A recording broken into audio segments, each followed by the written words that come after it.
Right, well, hello, hopefully, hello anyway. I'm going to begin the stream with my traditional complaining about YouTube altering their studio again, because there's no ability to go and look at this on that. There's no button that's like, go to the live stream page so that you can check that the thing is actually live.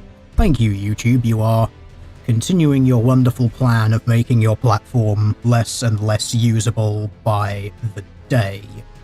So, chat, do feel free to let me know if this actually is live and actually is happening. YouTube is telling me that it is live, so I have to go by what they're telling me. They're telling me it's been there for 1 minute, so I'll give you a few seconds to catch up, and hopefully you'll be able to give me a yes and or no. Because, again, I can't find the stream on its own, on my own page, because why would YouTube make using their platform, you know, why would they bother making it accessible in any capacity whatsoever? So, it's just terrible. It's like they used to have a button which was just go to the live stream page, and you would click that button, you would go to the live stream page, and you would see your stream. On the page, it would have its own page, and it would be muted, and you could see what your audience was seeing at the same time as your audience was seeing it. And this was incredibly helpful. But, of course, because it was helpful, they had to remove it, because... Anyway, we're not here to complain about YouTube, we're here to complain about other things, or talk about other things, I should say. Because there's some interesting things that I want to talk about, and it's regarding this this Elden Ring game that they've given me. Yes, because I think it's I think it's an interesting thing to talk about, and I suppose we should actually somewhat get into the thing so I can pretend that I'm actually doing some sort of content here as opposed to just making up stuff as I go along. So we'll hit a new game. We're not going to continue with the old one, which means we're going to sit on the character creation screen for several hours, because that's the important part of RPGs, is the first 2 hours, 3 hours of your gameplay is making your character look like something. So that's just a fun thing. So, first of all, chat, hello, how are all of you? Yes, I know, I am still using this channel for something somewhere vaguely. Someone says you need 3 phones to run a YouTube live stream. Yes, you actually do. You do. You need so many screens to make it work now. It's ridiculous. Like, you used to be able to just have the studio on half a screen, have the chat on a quarter of the screen, have your streaming software on a quarter of the screen, and then have a full screen application. You can't do that anymore now, because they were like, the studio needs to have a whole screen to itself, because screw you. Screw you and making this thing in a way that works. But there is actually a topic that I have planned for this. As I said, it was Elden Ring related, so I figured I should probably put the game that I'm putting up on the background here. And it's it's because I want to talk specifically about the story of the Rang that is very old. Why does the hero character look like a homeless person? Well, I have no idea. It's probably best just to not question some of the character design in this game. Some of it is very good and very interesting, and other bits of it is just what exactly were you thinking when you did this. But I'd like to address, in brief, why is my scroll bar now increasing the size of the text? Why? No, that's not what the scroll wheel of a mouse is supposed to do. Why? Oh no, everything is going wrong. There we go. Okay, so there is a topic that I would like to address, and it's a topic which was brought up by a YouTuber that I am subscribed to, someone who I quite enjoy and have enjoyed for number of years now, I suppose it would be, and that is a HEMA weapon medieval history channel by the name Shadiversity. You probably know him. He's that cheerful Australian guy who likes to talk about the weapons and the medieval history and stuff. Fantastic channel. And he did a couple of videos about Elden Ring. He was talking about the story and how there are he has certain issues with revealing and with pacing of the story. And one of the reasons why I want to play this is because there was something which I wanted to check factually regarding a counter-argument that I would make to one of his claims. Because I don't know if my argument would be valid or not, but I wanted to check it. And while I'm doing this, I figured, hey, I can drag you all along as well, because why the hell not? It'll actually give people something to look at. So, he made videos talking about how there are what he considers to be weaknesses. He calls them objective flaws with the storytelling. Now, I disagree with some of it being objective. I think some of it is subjective, but I think there is room to call some of it objective. And there was a response video done by another YouTuber called ZioStorm to his, and then there was another hour and a half back up to that, and it became a whole big to and fro. Which of course is very interesting, very good content to get all of that stuff out. So I'd just like to sort of put a little background to this. So I've played the Elden Ring game through. I've technically done 3 playthroughs, but my first playthrough took about 110 hours, and then the other 2 playthroughs were about 10 hours each because I just rushed them through. I wanted to get the end of the game achievements, so now I have 100% achieved the game. That's it.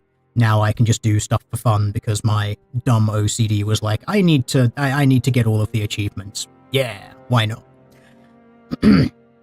Now, one of the things which I will say about the story of the game is that hours played is important. And when I was watching through these videos, I noticed that what was mentioned, I think it was either 50 or 60 hours of gameplay. And I just thought, that's possible if you're taking it slow, especially mentioning like only getting to the Caelid region of the map, which I suppose I should get into the game and I can show you what all of these things mean. What are we going to do, and is it inevitably the wretch, because it always is. But going in with like 50 hours or so of gameplay, is that a fair position to be making a judgment as to the story of the game? Can you get sort of a decent understanding of a story of a game that might take you 100 or 150 hours in just 50 hours? And is therefore some of the revealing mistakes, some of the revealing pacing problems, or losing interest in the story of a game, or not believing that you have a suitable answer to a question that you may have, is that simply going to be a problem with the pace at which you are taking the game? Because obviously if you've got like an open world game, you can say go on a grinding spree for 20 or 30 hours, not get any story beats, because you just sort of go, you clear out this way of you sort of clear out the early part of the game, or clear out like an area that's fairly easy, you go back, you reset it, you clear it, you reset it, you clear it, you reset it. Just doing that farming thing that some people do. Obviously, if you do that for, say, 10, 20 hours, something like that, you're not going to get a whole lot of story out of it. Whereas if you're consistently engaging in sort of that organic gameplay where you're like, I'm going to go over there, I'm going to go here, I'm going to do this, and all of that stuff, you're constantly trying to move forward throughout the game rather than doing the same area over and over, you're more likely to be able to pick up different parts of story from there. There's an interesting point in chat. If a game can't tell a story within a whole day of play, then there's something off. Yes, valid point. If you're not doing farming, obviously you could do an entire day of farming, you won't get anything. But like I said, we're talking about organic game progression and things like that. So I think there's an argument, one of the main arguments that came up throughout all of this was player investment. And I think player investment is something that is not going to be necessarily objectively measurable.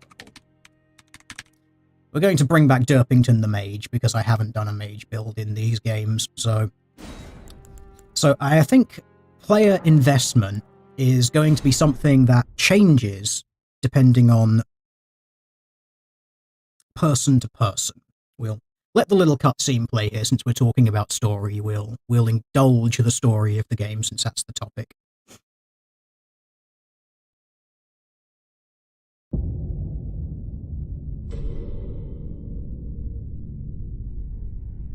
The fallen leaves tell a story.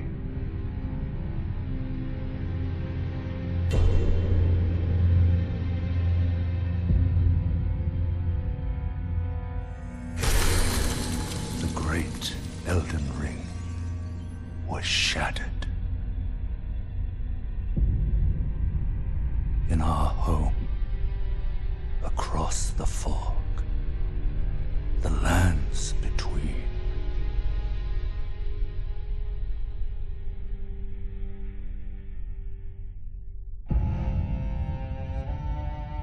Now, Queen Marika the Eternal is nowhere to be found.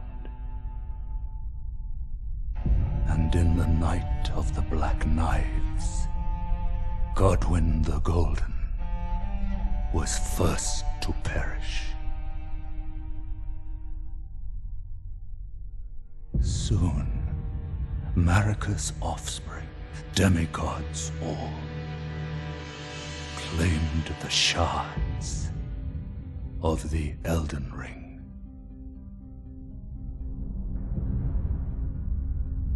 The mad taint of their newfound strength triggered the shattering.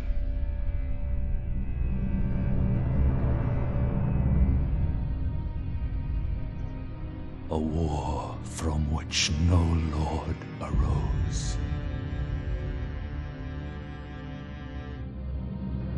A war leading to abandonment by the greater will.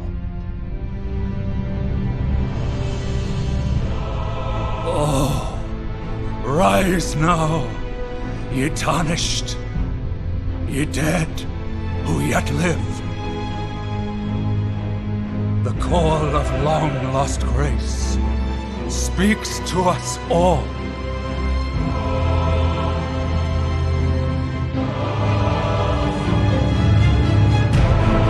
Horalu, chieftain of the Badlands, the ever-brilliant Gold Mask. Fear, the deathbed companion, the loathsome dung-eater, and Sir Gideon Ofnir, the all-knowing.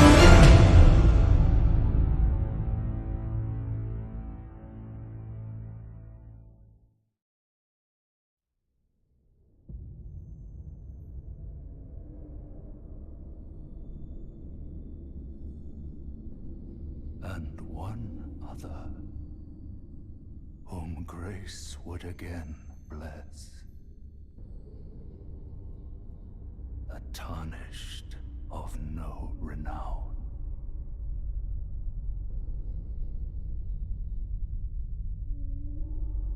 Cross the fog to the lands between. To stand before the Elden Ring and become the Elden Lord.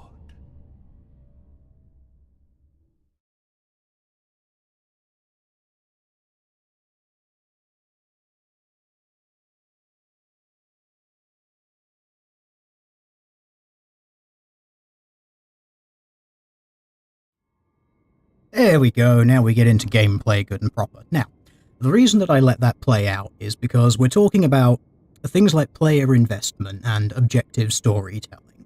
So, I'm going to be reading from some notes through all of this. This is going to be kind of here and there, because there's notes which I've got to focus on gameplay and collect thoughts while doing this, so this may take some time and there will probably be downtime between doing some of the things that need to be done. So, as someone in chat notes, you have no idea what any of this means. Well, that's very typical of FromSoft games. The stories that they tell are elusive, I suppose you could put it. They are usually things that you have to put together as you go along, because the typical FromSoft game is basically there was a whole bunch of stuff, it happened, you come back from the dead in some capacity, work out what the hell happened, go. Because that's just their way of storytelling. Some people really like it, some people really hate it. And this is where we talk about player investment and objectivity in storytelling. So, you can objectively quantify what story is in a game. And you can do this by, well, objective means. This is what objective quantification is. You can do this via on-screen information. You can do it via things like item descriptions. For example, if you go into... yes, thank you, game, I don't need all of this. But if you go into things like this, you can look at object descriptions and it will tell you all sorts of things about it, which will give you a little bit more information regarding the world. So, obviously, a lot of them is just kind of meh, because the sort of common items might not give huge amounts of stuff about the world, but more interesting items, more unique items, sort of special items, or boss weapons and things like that tend to give you more information about it. You can also begin to... so that's sort of one way that you can objectively quantify the story. There are other ways that you can do it as well. Voice lines and lines of dialogue, you can objectively show that those are in the game, either as, you know, sound files or as things written on the screen. You can objectively see that's there. And then there's other things like environmental storytelling, things that you see within the environment of the game. Or you can even go a little bit more abstract, and you could say even things like musical cues can give you story hints or hints towards stories in the form of things like leitmotifs. Now, leitmotifs are musical stings or musical cues that are associated with characters.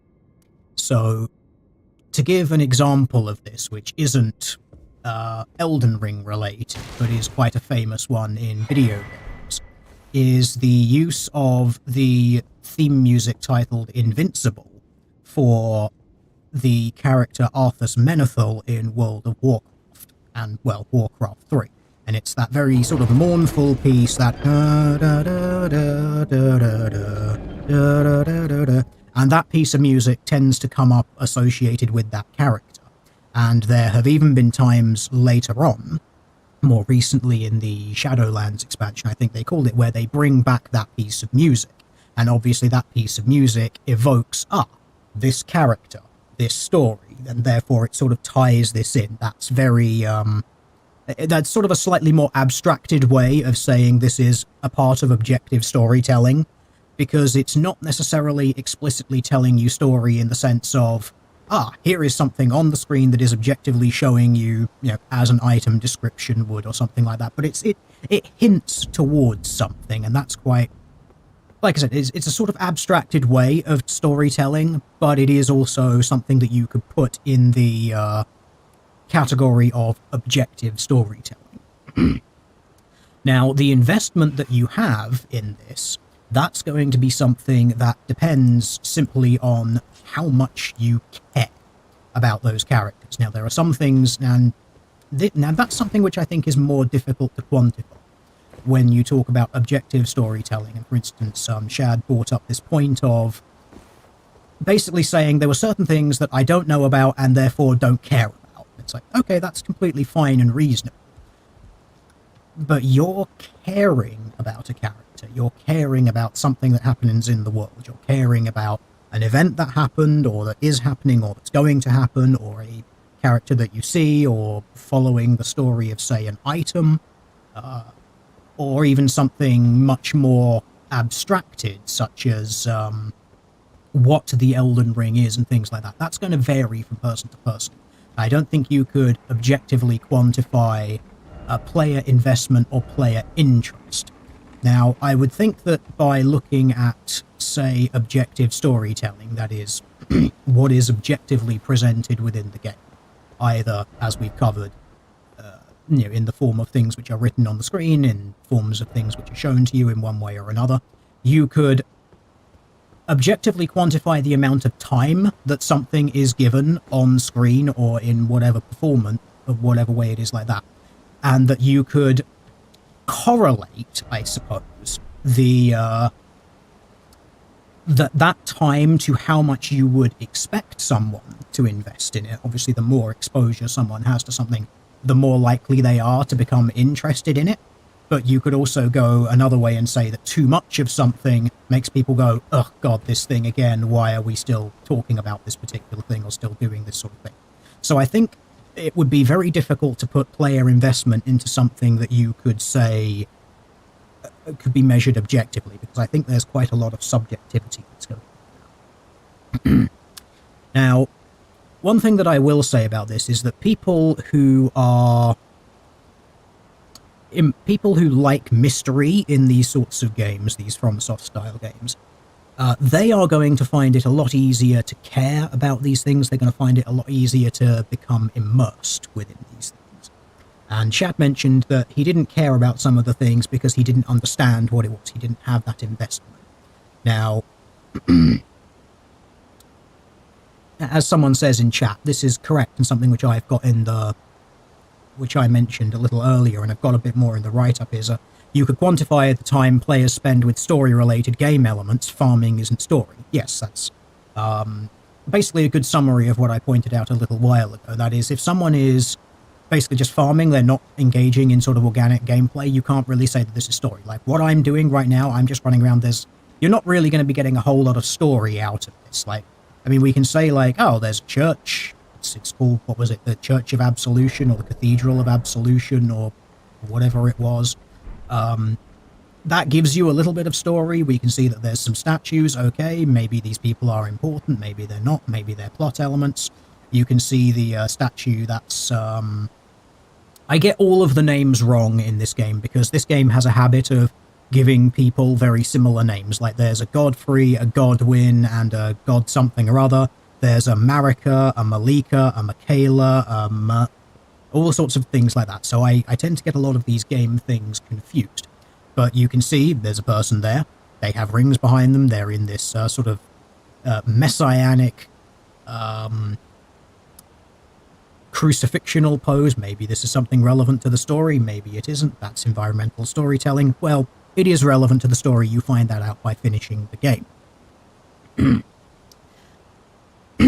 So this is what we mean by talking about people who like the mystery and all of that sort of stuff. They will care about these sorts of things, whereas people who perhaps don't like mystery, they don't like working things out, they don't take joy or get enjoyment out of that, they're going to struggle a lot more with that sort of thing. So we're going to go into a fight now, just because, screw it, I need to actually do some gameplay, because that's why we're here. I should probably work out what my spells are.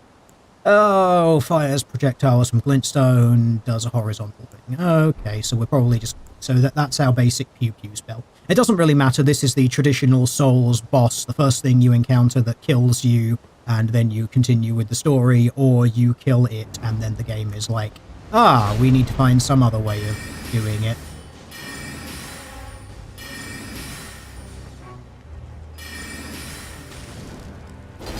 Am I actually going to be able to kill this thing at this ridiculous low level?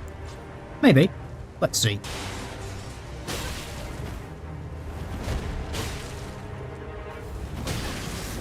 Nope. The answer is no, because I haven't fought one of those things for ages. Doesn't matter, the story will now progress, so screw it, I'll leave the cutscene because it's story and it's important.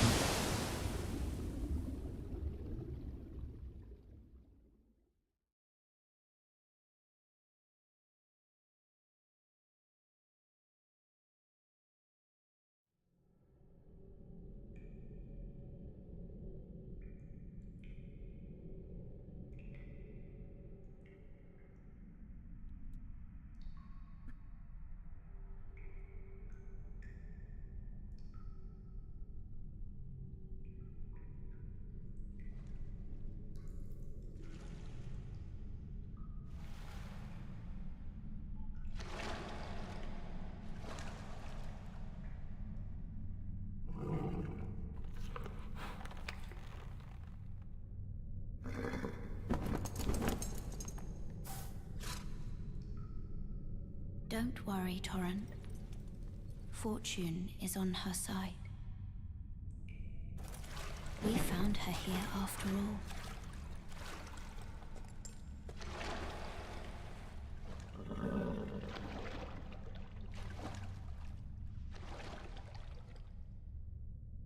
One of her kind is sure to seek the Elden Ring. Even if it does violate the Golden Order.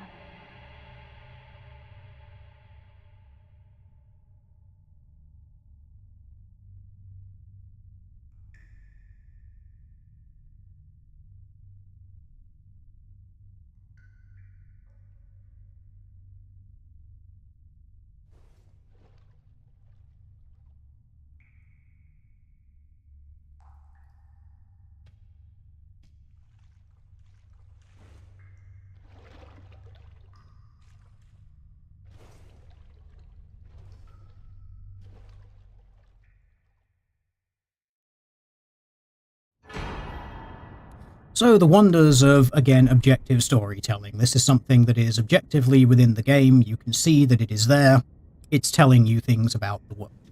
Now, this is, again, sort of things that could be... Now, so this is sort of an interesting thing about this game. You get these ghosts which give you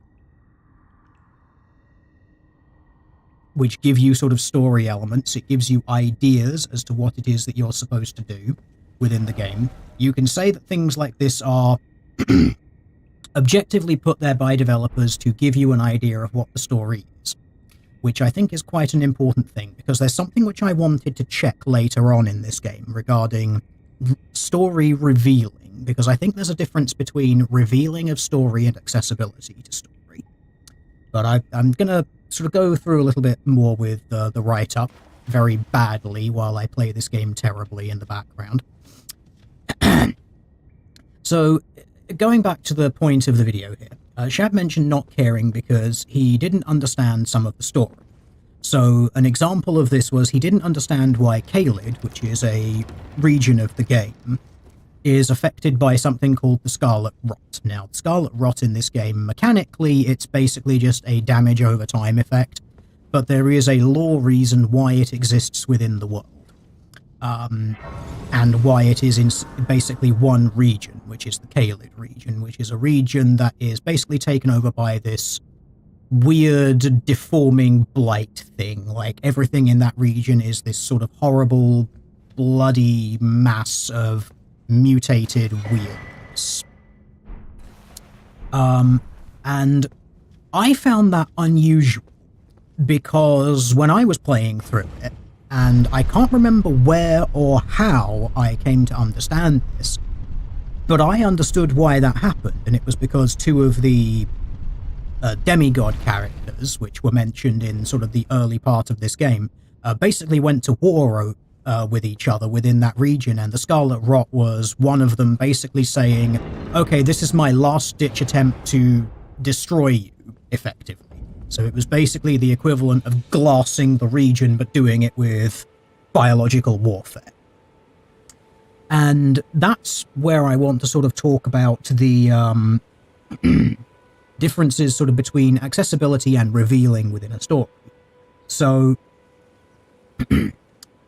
towards that plot point, Chap mentioned that he needed external media to understand certain internal elements of the game.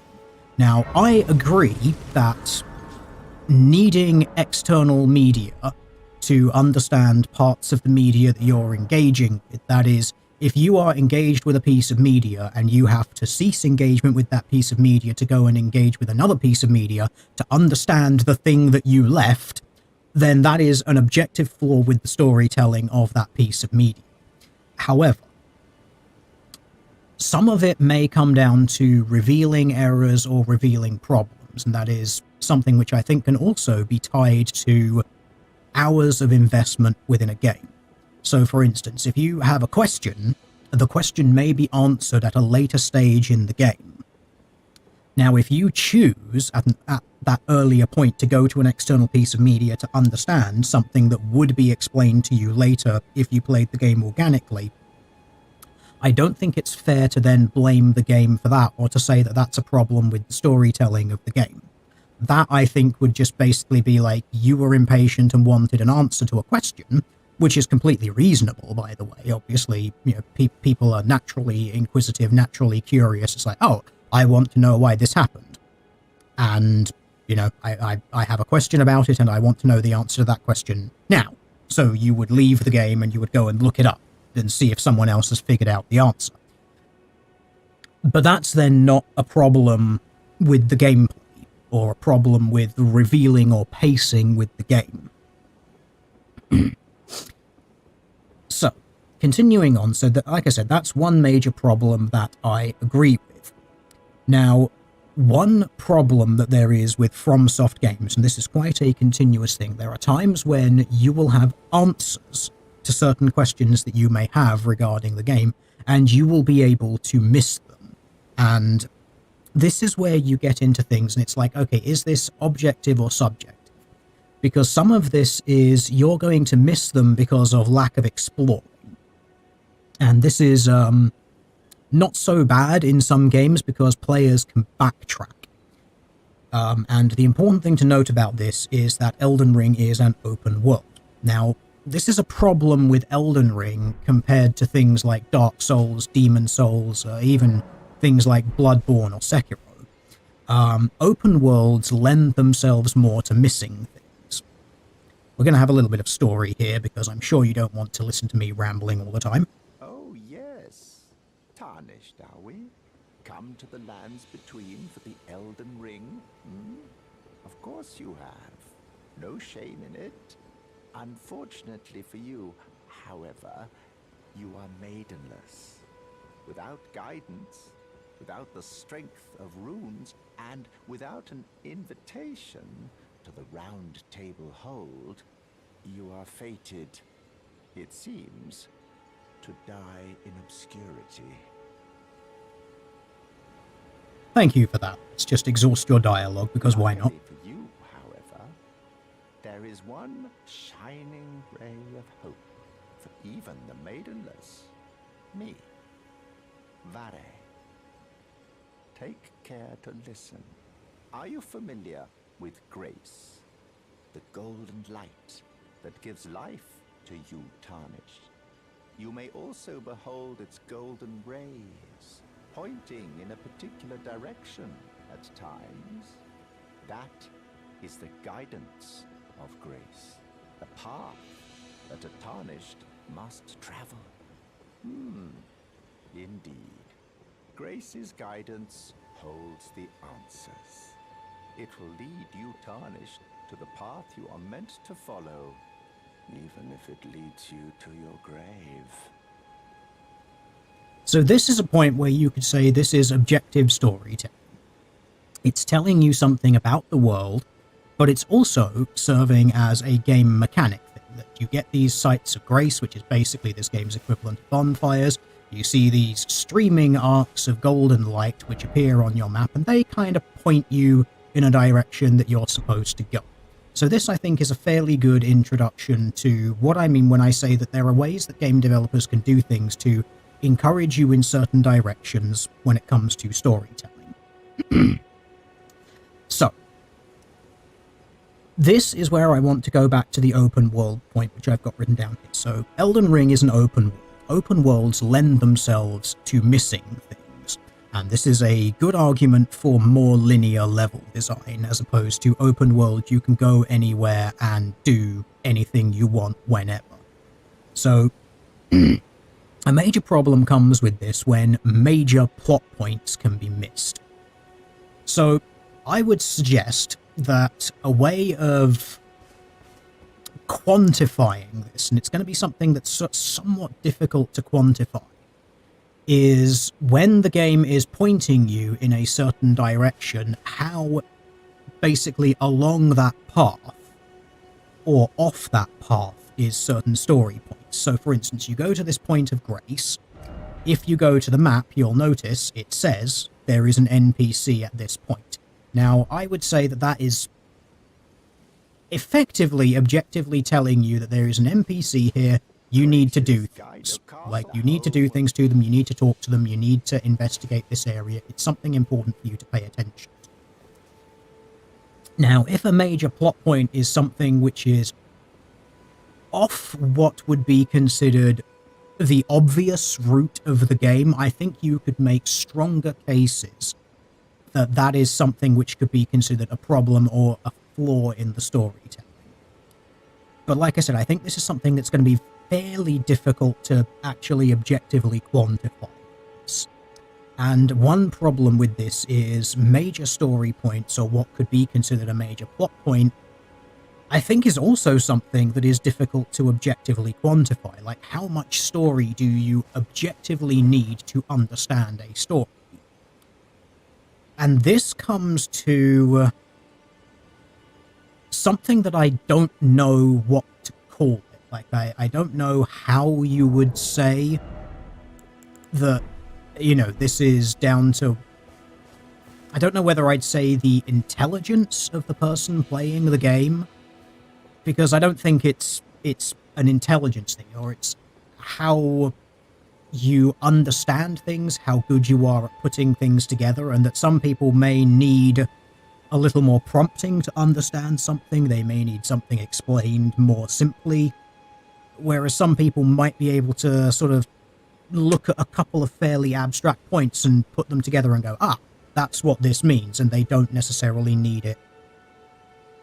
You know, it's how much information people need to understand something, and that's where I think, like, how does one define a major plot point, and how much information does a player need to understand something? I think there's room for debate around that.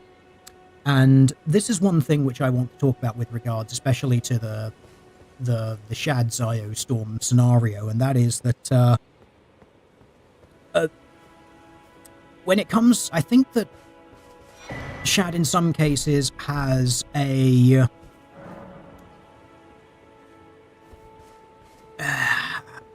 I don't know how to necessarily phrase it, a tendency, and I think it's something that a lot of people have tendency-wise, is to overstate when something is objective or being objective, or when they are being objective, when actually what they're talking about is something subjective. And so I think that it's an easy trap to fall into. It's something I do it, you do it, everyone does it, where you're like, well, this thing I think is something that you could objectively say, but I don't necessarily think it's fair to say objective. So I think we've sort of done objective storytelling to death a little bit thus far in the stream, in that you can objectively say that story is something that is quantifiable within the game. Now, one problem that these games have, and this is something that FromSoft games have in general, and that is losing access to plot points because you missed it. And that is something which I think can be considered an objective flaw in the game, and it's something that they brought up very well in those videos. Now, there are times where there are story elements, or characters, or items that can be missed in these games. And they can be missed, in some cases, through no fault of the player, but it's because there are interactions with the world that effectively cause a change, and you're not necessarily going to be aware of what that change is before you do. So, for instance, the world of Elden Ring, mechanically, it uses a system of basically instancing, or phasing as some people will call it. And instancing is effectively where part of the game exists because you are at a certain point within a story, and then when you progress the story, that part of the world basically fades and is replaced by another thing. So you can tell that it's a sort of phased thing, like an instancing map, because of how player messages appear. So, for instance, if there's like an NPC and they're supposed to be within an area, and people leave little messages talking about the NPC, but the NPC isn't there, you won't see those messages because you're not in that instance of the game. You're in a different instance. And so things like that, I think, is also something that's tieable to storytelling. And the problem is there are times when you will be able to objectively miss characters because you advance part of a story, or you advance an instance somewhere else in a game, and it has knock-on effects somewhere else. So, for instance, there are NPC invasions in this game. There's quite an infamous one, which is a guy who appears at one of these chapels towards the end game, and he drops a very nice sword, which is something called the Rivers of Blood sword, which is a fairly strong katana in this game. But the problem is, if you defeat the boss of the area, that invasion cannot happen. And there are times when things like that happen in this game. Now, the Rivers of Blood sword, for example, is not something that's... Acquiring that weapon is not necessary for the continuation of the story.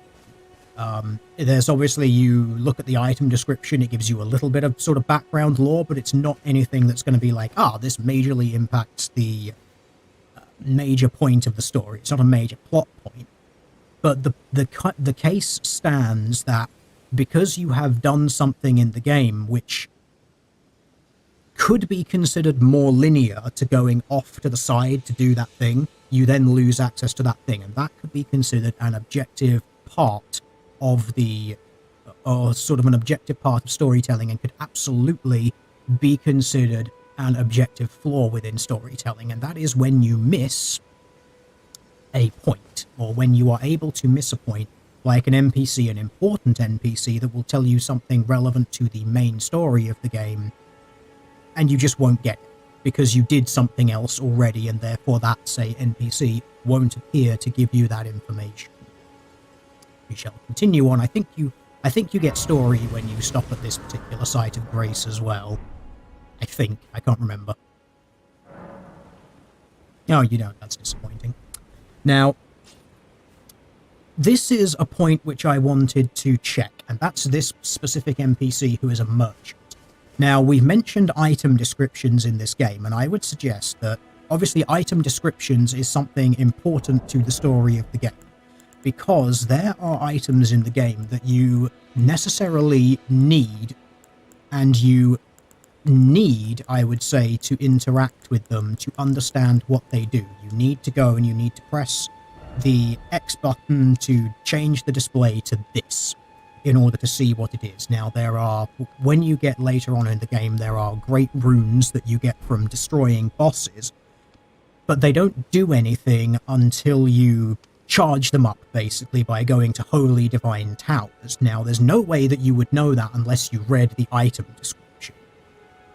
And this is an important part of the game, because this merchant mentions something about items. Now, he didn't mention it that I noticed on my second or third playthroughs, and it's possible it's because I already had the items that prompted certain voice lines, and I want to see what he says, because I think that this is the only time in a FromSoft game where there might actually be a prompt that basically says, you need to check item descriptions because it's important to your understanding of the story of the game and how things work. So I want to check the voice lines of this, because when I said at the beginning, this is something that might support an argument I would make against the position, but I don't know, I don't remember. So we're doing a little research, I suppose you could call it. You're a tarnished. I can see it. And I can also see that you're not after my throat. Then why not purchase a little something? I am Kale, purveyor of fine goods. Right, I think it was the recommendation line, because I don't remember that. So, obviously you can go in and you can purchase things within this game.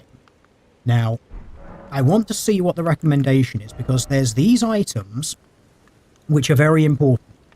The note imparting knowledge in brief. Now, obviously, you can't do this. You know, obviously the point here is you can do this. You can do X here and it'll give you pieces of information, but you have to buy it to get the extra information. So all of these things you can see, you get important information about how the item works, but there are ones which is basically just sort of lore. So this is sort of quite an important thing. So you take like this, like looking at the torch, you could intuit what the torch does, but giving you the detailed view here is you can see it's like, illuminates dark areas. That's mechanical information. Equip it in your left hand to do that again. Mechanical information.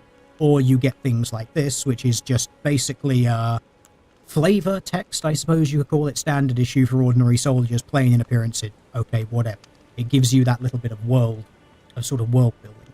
Now, I want to see if this guy actually gives you the pointer that you need to check this, because that's something that's important.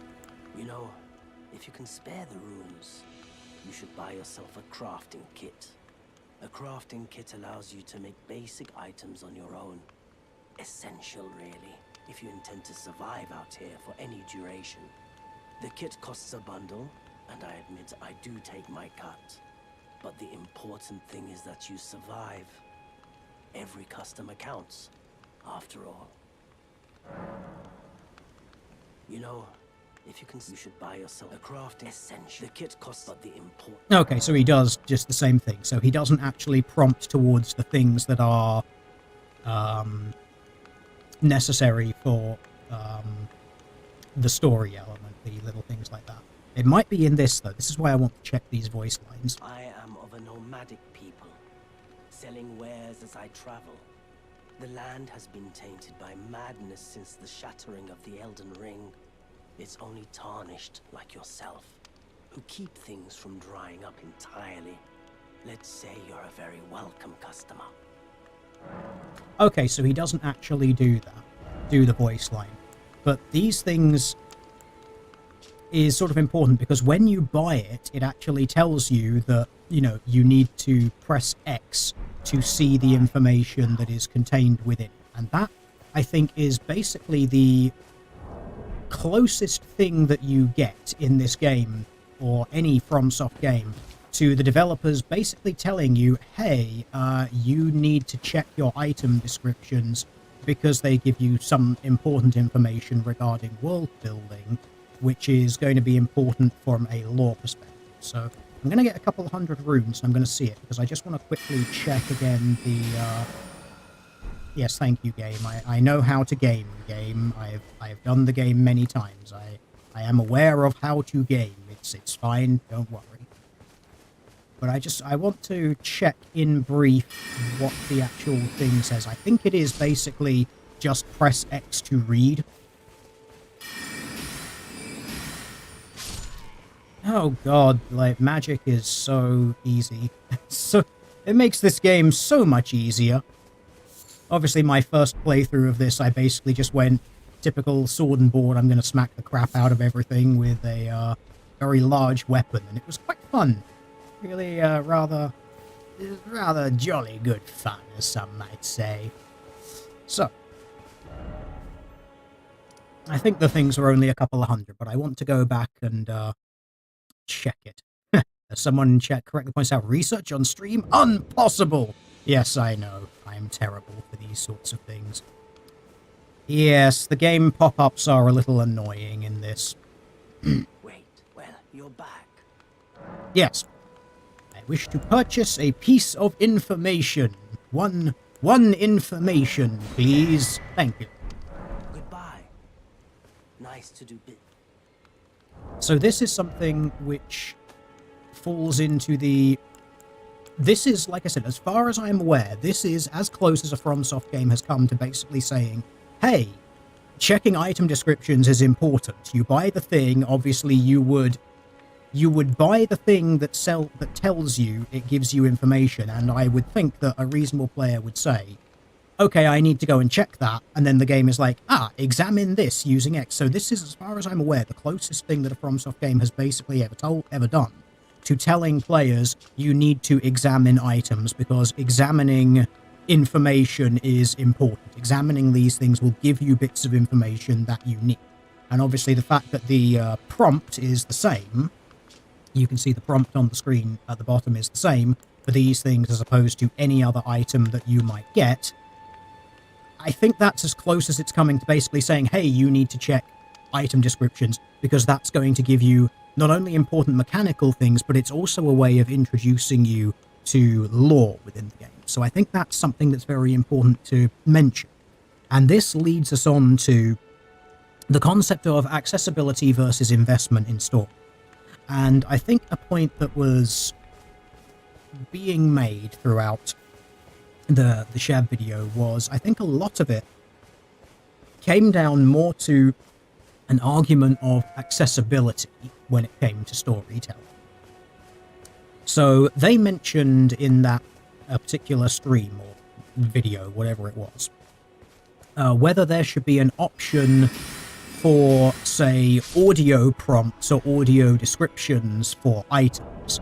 That is, if you get an item like this, you could, say, go into the description, and if there was an option like here to press a button and effectively have this description read to you, like by sort of a voice or something like that, and that this would, and the question that I sort of want to ask here is that something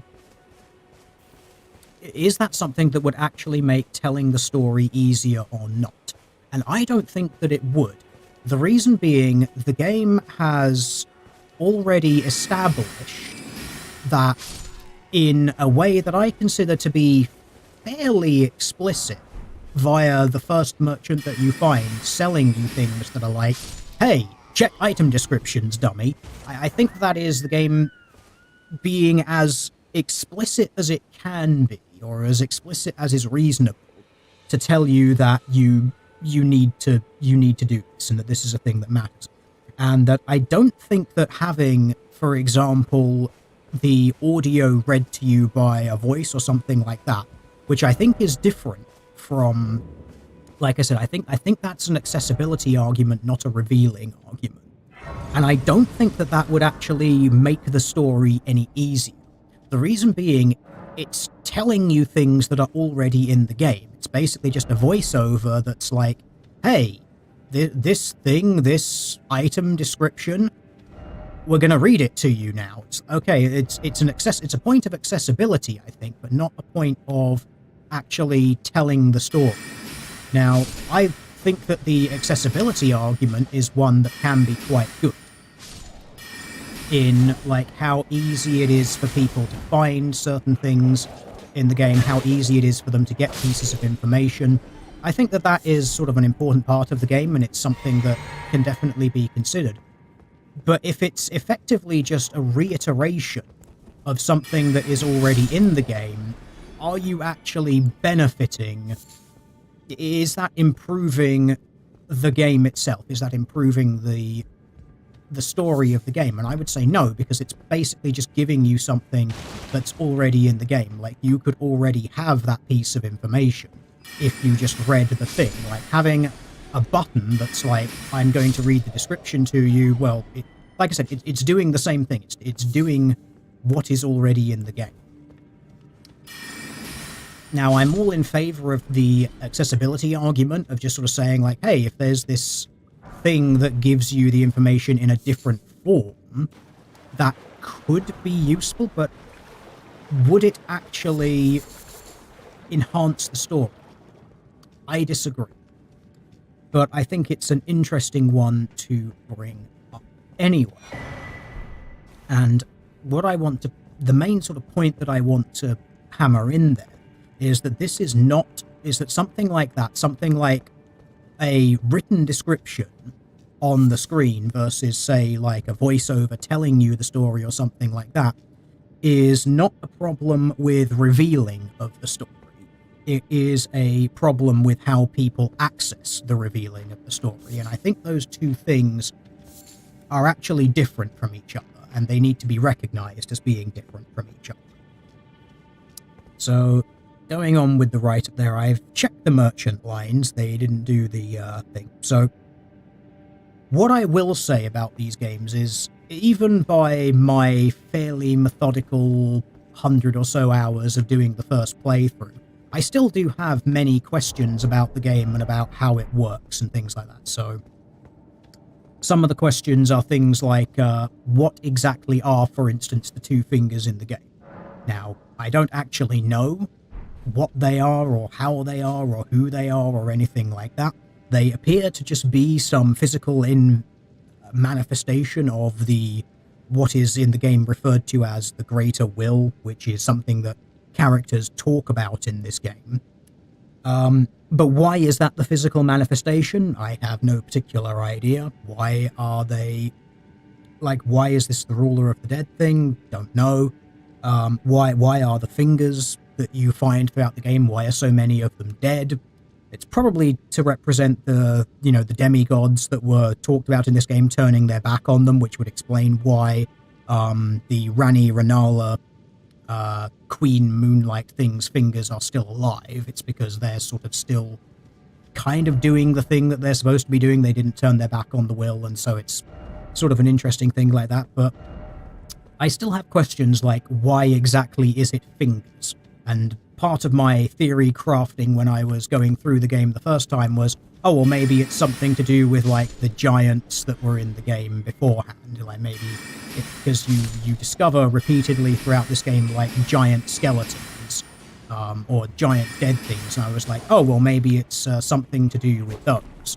But there was never anything confirmed about that. But that may, again, just be down to my having not found the explanation yet. It doesn't mean that the explanation doesn't exist within the game, it just means that I didn't find the explanation in the game yet. It may be something that I find later when I go through the game a fourth or fifth time, when I'm not very obviously rushing it just for the sake of getting dumb achievements and whatnot. But does that mean that that there is no objective answer to this? No, it doesn't. It just means that I haven't found it. Which again would sort of come back to the, is it a storytelling error or is it a revealing error? Difficult to say.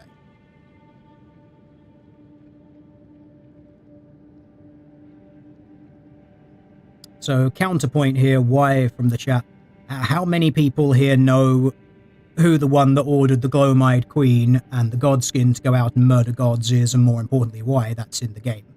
The fingers are bits of the final boss's boss there to make the demigods the next pre-final boss. You see, it's like there are games, there are sort of things like that, but again, it's how much of it is told and how is it told, and those are things which I think can be explored in a variety of ways. But that's basically the write-up done. It's just I found it an interesting thing that I wanted to talk about. Oh, I forgot that this guy existed, that he was part of the Faram thing that you find later on. Because I only killed this guy, I think, once. Wow, I suck at dodging. That's going to be the big combo with the spinny thing.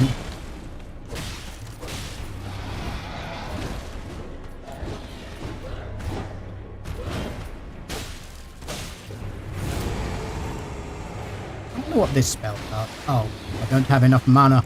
Oh no, I used too much. What does this spell do? Spinny, jumpy, spinny, murder. Arrgh. Oh, it's like an arc thing. That's... I want to bait your attack so I can hit you some more.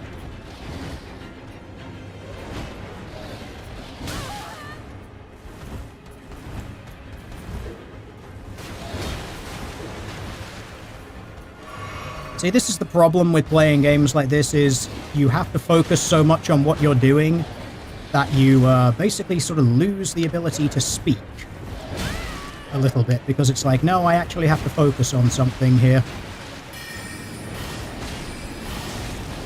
Oh, you can chain those. That's kind of nice.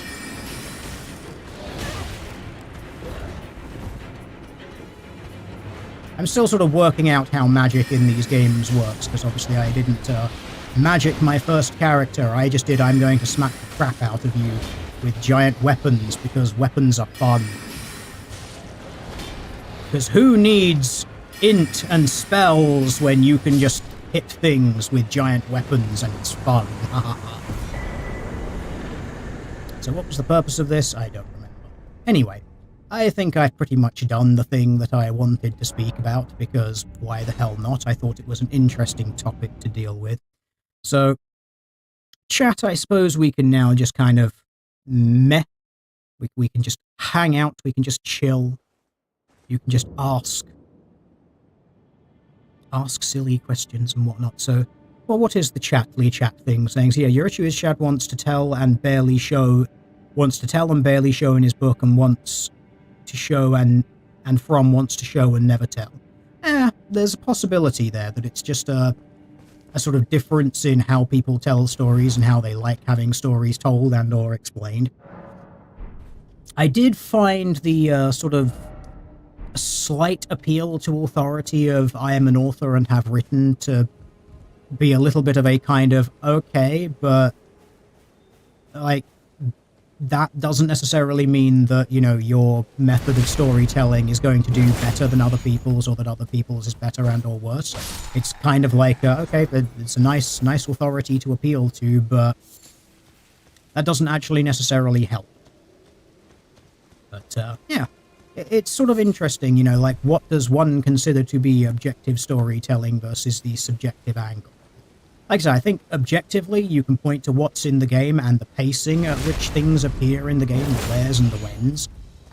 But the problem is, like, if you need that information, or if you wished to have that information sooner rather than later, I don't think that that's an objective argument, and I don't think you could make an argument for objectivity in that regard, because I think some of that is subjective.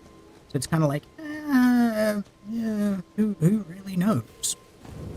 Stream me long time, daddy. Oh dear. Are we really going down that route? Ugh. No, I'll probably only do this for like another few minutes, because my voice is already giving up, because of course it is. Talking is not easy these days. Did I like the fight with the 5-headed Dragon 3, aka King Ghidorah? It was alright. It was one of those, very obviously basically just there to be a story sort of thing. When does my maiden show up to allow me to level up? I can't remember what the trigger was. I think you have to die like 2 or 3 times with this. And then the woman appears to give you the leveling up. So I should probably just, like, die a few times, because I would like to level up. Hey, you, boss person, come and kill me. Wow, range on these spells, amazing. You, come and kill me a few times. Wow, I have never seen him use that ability. That is so cool.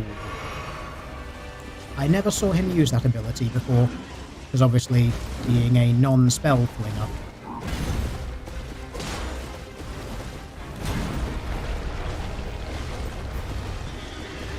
I say that I just want to die to this guy, yeah, I just kind of want him to kill me so that I can progress to actually being able to level up, but I'm currently being bad at being killed. Aha, always fun. Wait, can you bounce the arc thing? I'm intrigued. Can you reflect that arc attack? Because it seemed like it was a very pointed thing. Does the arc count? I don't know. I can't remember if she's supposed to show up now that you die. I think there was a trigger regarding a certain number of deaths. I can't remember. If you find 3 sites of grace. I found 3. I found 3 sites of grace already, chat. And it didn't work. I've been lied to. I have been misled. I have been deceived. Hello, person. Touch you with this sword. It is fun. Haha. Let's probably reorganize this in a way that makes sense. It's not like I'm going to use a shield. Shields are for the weak! So say I, a total veteran pro who doesn't suck at video games.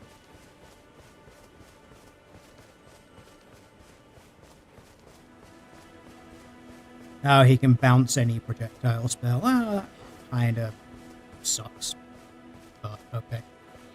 Well, let's go find more sites of grace. A random woman will show up at some point, and then I can use my totally not souls and level up.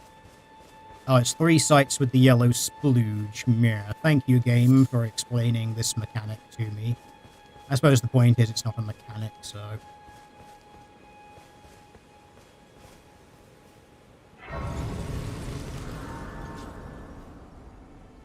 The paper I bought for testing tells you about it. No, it doesn't. It doesn't tell you anything about how and when the maiden shows up. That tells you something completely different.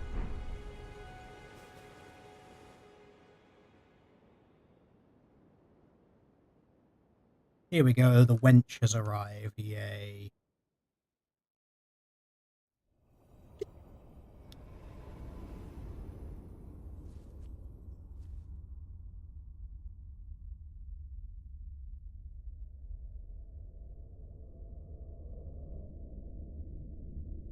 Greetings, traveler from beyond the fog. I am Melina.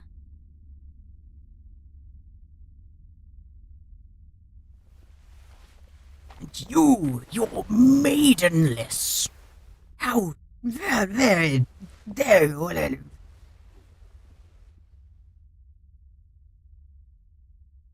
I offer you an accord.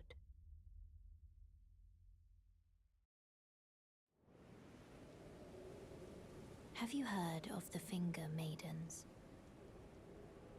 They serve the 2 fingers, offering guidance and aid to the tarnished. But you, I am afraid, are maidenless.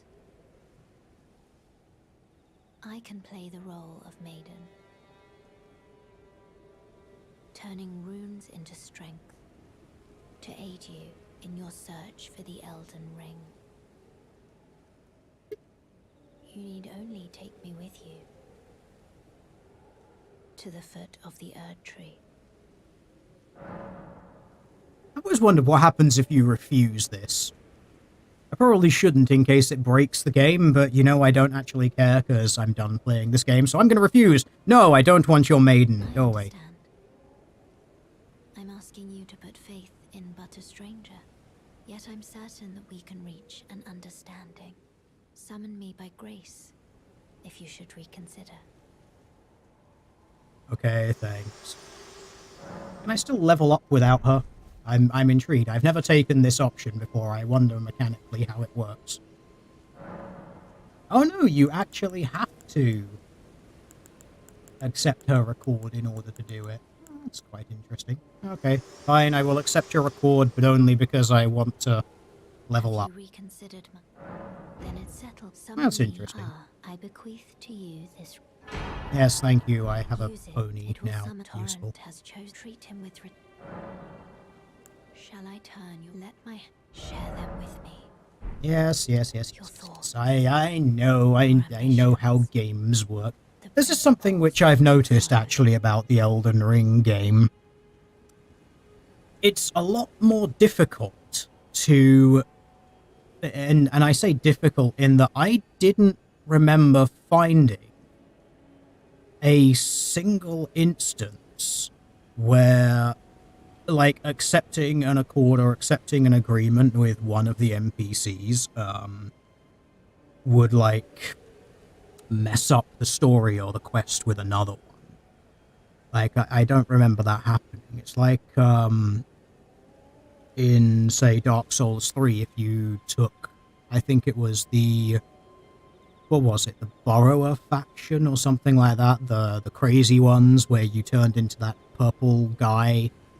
Like, if you accepted or, like, offered anything to their covenant, you would lose the ability to do the quest line of, I think it was Cirrus of the Sunless Realm. Like, you'd lose access to that quest line. Like, also there was the, I can't remember the character's name, the woman that hung out with the knight, who I think his name started with a G. Guy was an absolute G, had the dragon-looking gargoyle armor thing. But if you, like, gave her shadow magic to teach you, he'd turn against you, and you'd lose access to that quest, like his part of that quest. But I've never encountered anything like that with Elden Ring. Like, I didn't encounter anything throughout Elden Ring which was like, accepting this quest, like, prevents you from getting someone else's quest. Like, it's really odd. I don't know if there are any interactions like that throughout the game. Like, the closest which I got to it was, there was one time where I teleported to Round Table Hold, and that skeleton guy, like, attacked me rather than just standing around being edgy. And I thought, like, that was probably because of something that I did in the game, but I can't remember what it was. I'd need to look up why that interaction happens again. But that was, like, the closest that I found to, like, the game basically turning off one of the character's quests because of an action you did. But I don't think that guy has any quests or anything associated with him, so it's like, oh, okay, that's... sure, why not? Yeah, whatever. But I've never... I don't know of any time that happened. There probably are, like, there will be inevitably, but I didn't encounter any of them. Is there any way to turn off YouTube's chat censorship? Oh, chat, you are so funny. No, of course there isn't a way, because you see, Big Daddy Google and Mummy Susan Wiki, they know way better than you what it is that you need to see and hear. They know, they understand, you see, they understand it and they know it so much more than you. If I'm going to be doing spells, what am I supposed to even level up? Go away, game prompt things. No, I know. Don't leave. No, nah. I want to put my force ring through the thing, though.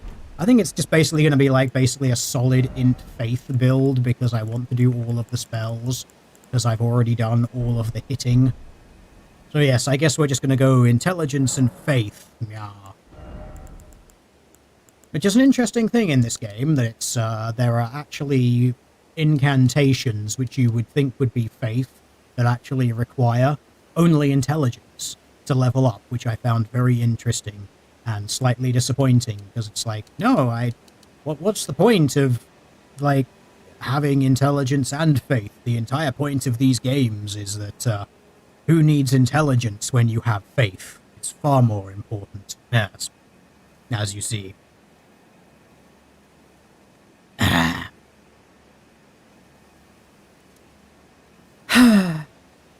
So, chat, do you have any silly questions you would like to ask? I can put this right up away now. I don't need it. I have already gone through it. Aha, don't save the text file. No, we are done. Yeah, go away. How long have we been streaming for, anyway? I feel like it's been a while. Thanks, YouTube. That's really helpful. We're on an hour and 16 of 2 hours. Has it even been 2 hours? It probably has been. I don't know. Well, I've done basically the write-up bit which I wanted to do, which was pretty much the entire purpose of doing the thing. So technically I actually have nothing else to talk about, which in theory means I could just end the stream here, which would be quite wonderful for my voice, since my throat is starting to hurt quite a lot. Have I played the Final Fantasy VII Remake? I have not played the Final Fantasy VII Remake. I have no intention of playing the Final Fantasy VII Remake, because I just don't care. Modern video games suck for the most part. Except Elden Ring. Elden Ring is quite fun, as I'm sure you can tell by the fact that I've played it a lot.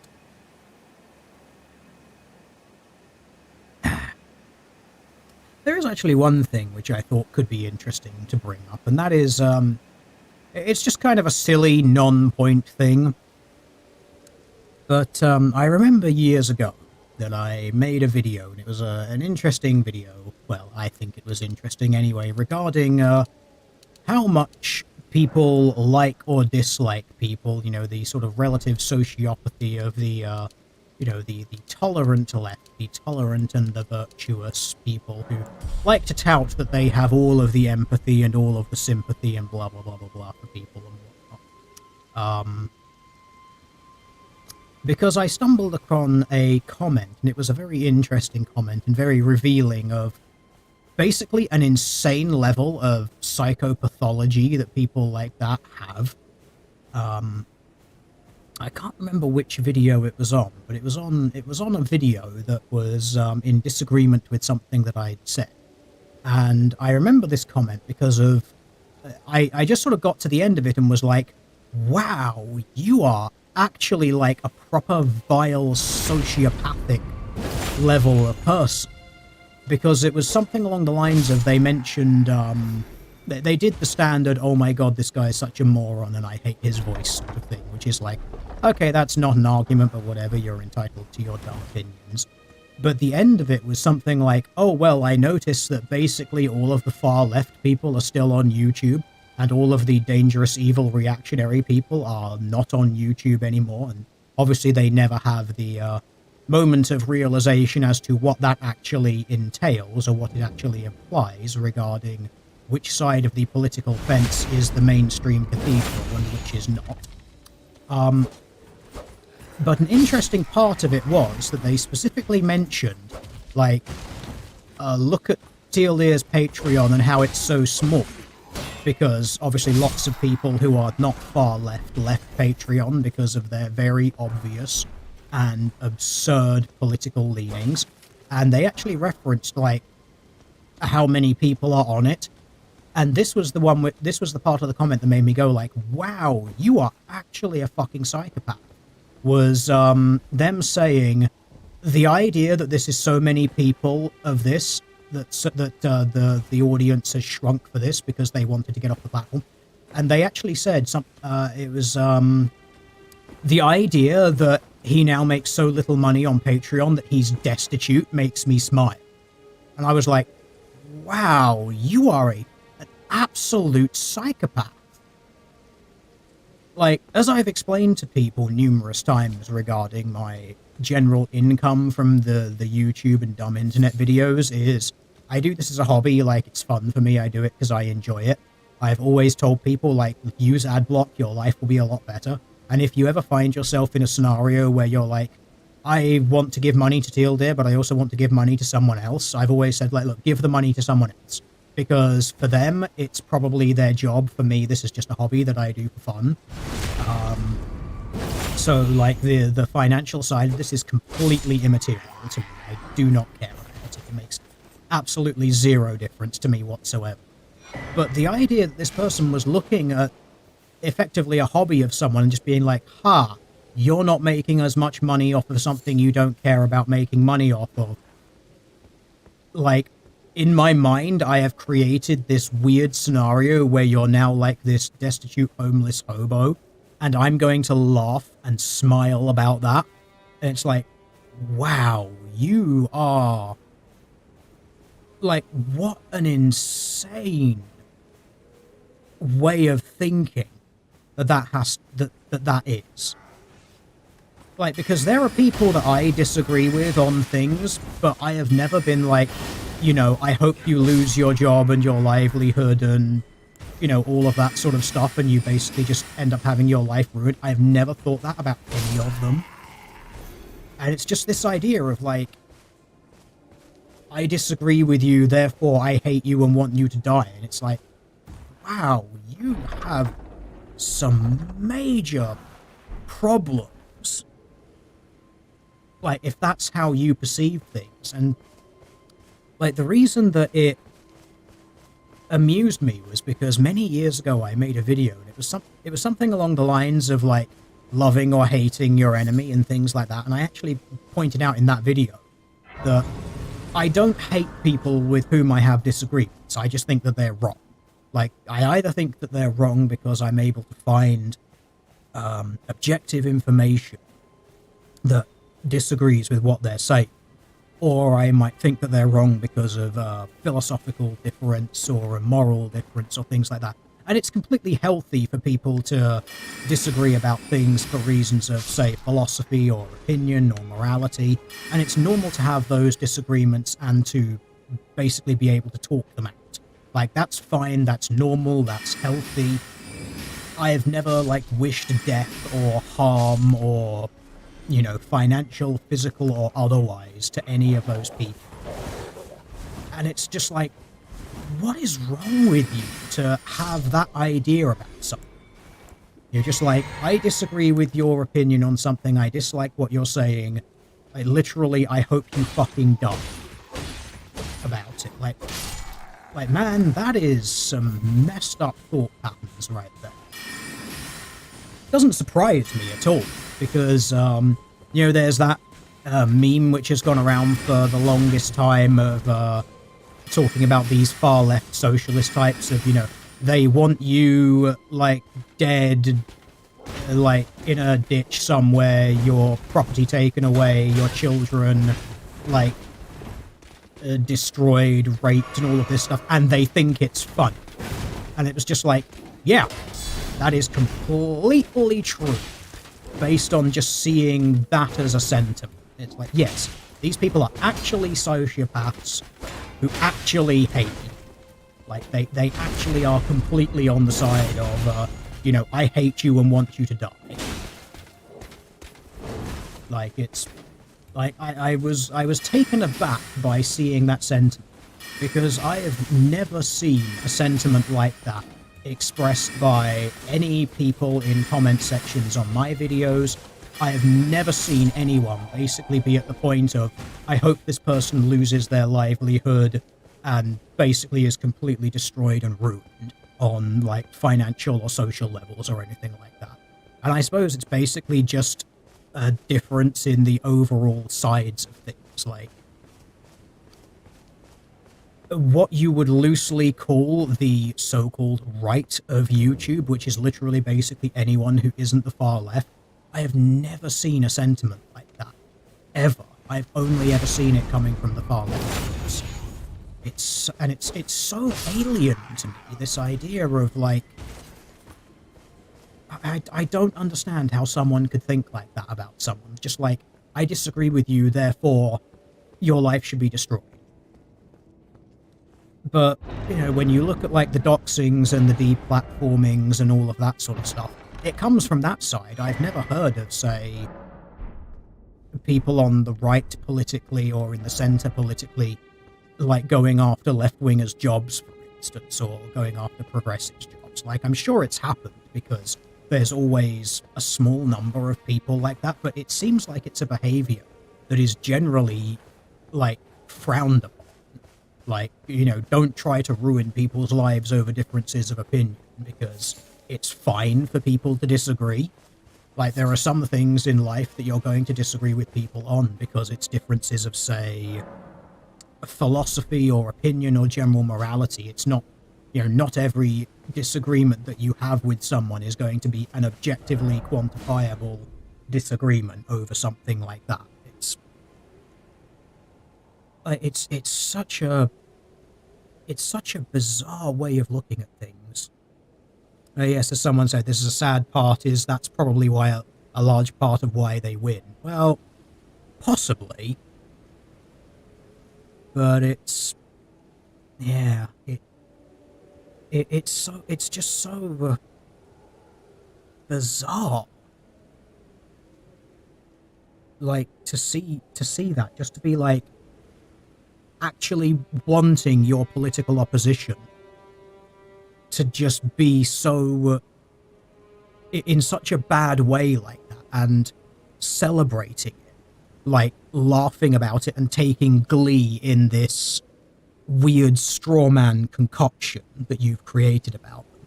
It goes along the way with the same sort of similar point which I made again in that video all those years ago, where it was like, these people would talk about they make up these weird stories in their heads about people who they disagree with, and it's like, oh, this person I bet they're really angry. They must have been like, you know, bullied as a child or abused as a child, and that's why they're so angry about everything. That's why they hate the world so much, and why they, you know, go out of their way to be such horrible, despicable people with their istophobia and all of this sort of stuff.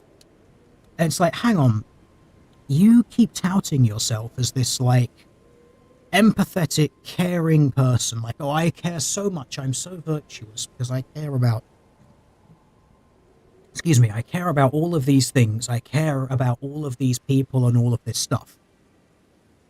But then you take glee in concocting in your mind this image of someone that you disagree with being this, like, battered, abused person who lashes out at the world because they have had such negative experience with the world. And it's just like, how do you square this circle of, I'm such a good, wonderful, empathetic, caring, virtuous person with people I don't like are obviously abused, terrible people who lash out at things because they're so emotionally damaged by a cruel world. Let's laugh at them.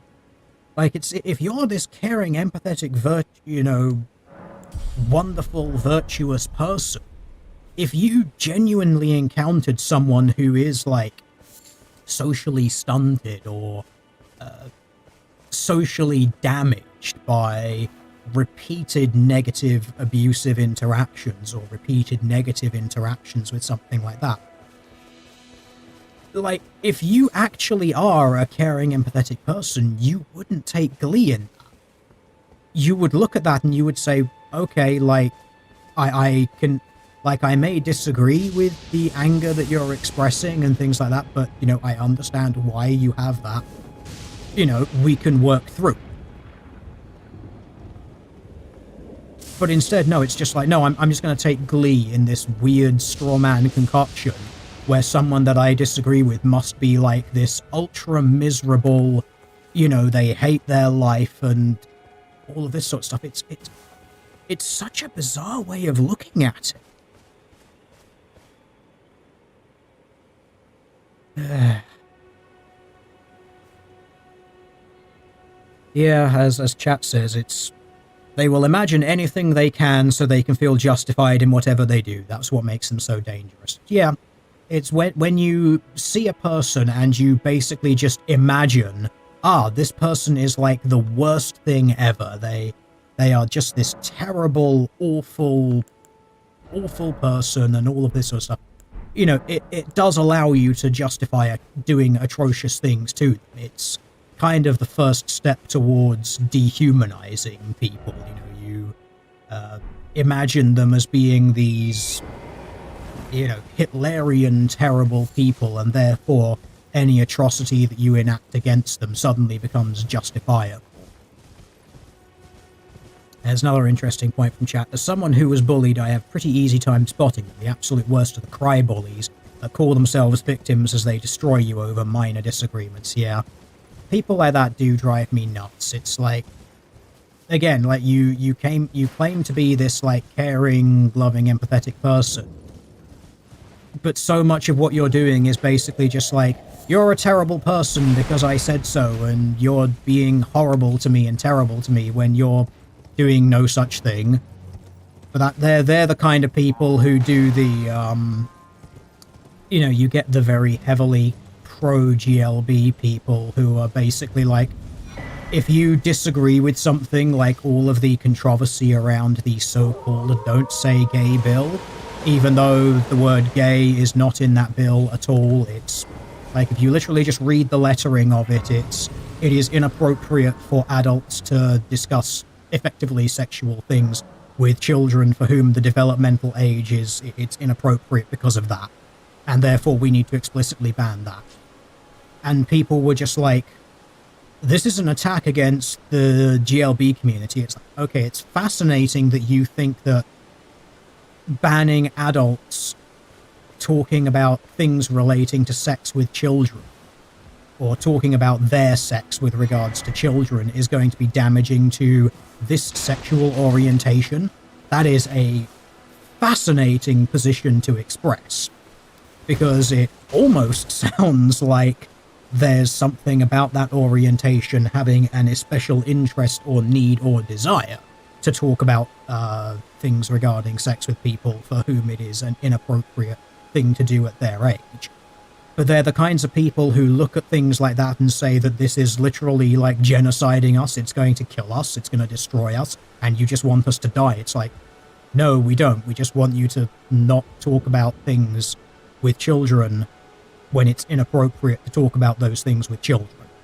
But that's it. That's all it is. It's again, it's a weird way of looking at things. Really quite strange. And yes, as chat says, the calling it "don't say gay" causes hysteria. It's like, yeah, that's where the whole childish tantrum of people posting videos to them of themselves to like the internet saying just like gay. Like literally they would just post videos of just going gay, gay, gay, gay, gay, gay, gay, gay, gay. It's like, you haven't read the bill, have you? It's like, look, I know that it's like 7 pages long, but what you're doing makes absolutely no sense, because you have so clearly not read this thing. If you did, you would understand why what you're doing is in no way a contradiction or a counteraction to that. It's so weird. Like, it's this ability to take things that don't expressly mention the topic that they're talking about and somehow turning it into, this is victimizing us. It's a bizarre way of looking at things. I do not understand. And I will probably never understand, because I have no interest in looking at things and forcing it into, yes, this is obviously something regarding victimizing and something. It's bizarre. But like I said, sometimes you get people and they just do these things, and it's looking for a way to basically justify being awful to people, or having like really low or poor opinions of people, and I don't understand that mindset.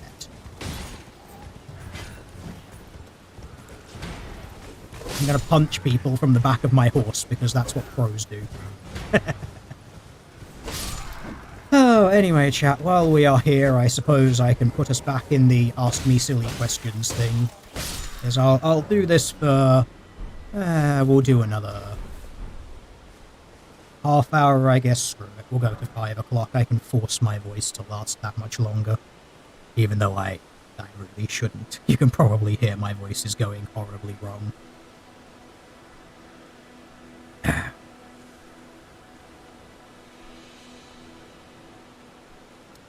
There's an interesting point in chat there. They don't actually believe the things they say. It's a strategy to beat you into submission. Embrace their label. We gotta stop the globalists. I'm never sure when it comes to how sincere some of these people are in their beliefs. I think some of it is just straight up virtue signaling, like they have to be seen to say the correct thing. Like, I remember, it wasn't that long ago, I had to deal with... It was an interesting scenario that I found myself in. I won't explain how and or why I ended up in the scenario. But basically, I ended up in a room full of very left-wing leaning people. Obviously, I just kind of didn't say anything, because they started talking politics, and I was just like, I'm not engaging with this, I'm not rising to it, because there is no point. And one of them kept bringing up like how they knew this non-binary person, but they kept using the pronoun he. And so often I was just like, why are you doing... I just kept playing through in my head, like, why are you doing this virtue signal about how you know this non-binary person? Because it's barely related to the topic at hand. But then you're not using an appropriate pronoun for it. You're using a binary pronoun. I was like, okay, either you don't fully understand what the philosophy is behind this, which I suspect they don't, because based on some of the stuff that they were saying, I was just like, I could completely and utterly dismantle every single thing that you're saying, but I cannot be bothered. Like, I really cannot be asked to deal with dealing with half a dozen people like that. It's, you know, could I sit and explain to you how the concept of non-binary is based on pseudoscience because of a child molesting paedophile? You know, how the entire concept of, you know, gender and sex being something that are distinct from each other, and one being a complete social construct, is based on, you know, the work of John Money, the guy who his own research proved him wrong because he basically took kids and forced one of them to live as a girl while he forced the boy and his now living as a girl sibling to perform sex acts in front of him while he filmed it, and then they go on to like commit suicide and have drug problems. It's like, yeah, no, sorry, your research is completely wrong about all of this. Like, the way that you're defining this is beyond pseudoscientific. Why your politics is based on this, I have no idea.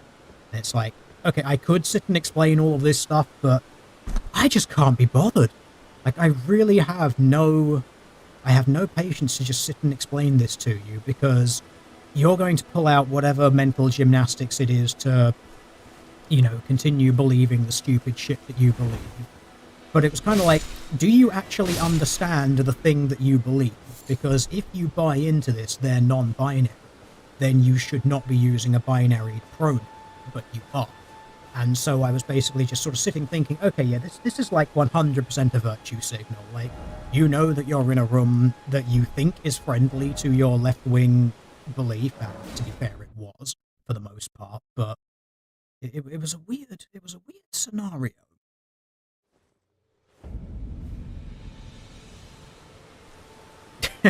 You're close to hurling anytime someone argues gender. Yeah.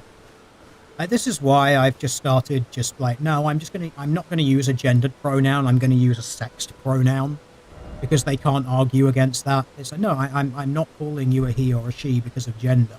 I'm calling you a he or a she because of biological sex. Because they have no argument against that. Because it's like, no, you accept the concept of sex, therefore you must... Well, that is, I say they accept the concept of sex. Some of them don't, because remember, biological sex is also just a social construct, guys. But if you just basically say, like, no, I'm using a sex pronoun, it's not a gender pronoun, haha, get wrecked. You know, it's a petty way of doing it, but it kind of hammers the point home, I think.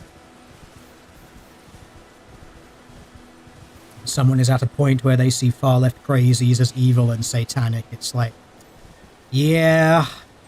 It's becoming increasingly difficult to avoid the conclusion that these people are actually just evil. Like, I don't want to use the satanic line because I am not religious, and so me calling things satanic is kind of silly and pointless, but I am definitely also leaning towards the point where I could quite safely say evil. Like, especially for some of them, it's like, some of them I think it's just like misinformed or not knowing or understanding the source material behind what it is that they believe. Like, you sort of bring up the Marxist origins of these sorts of things and how, for example, oh, this was another thing that made me laugh, actually, going back to negative comments that are silly. One of them was talking about how I didn't understand queer in an academic context.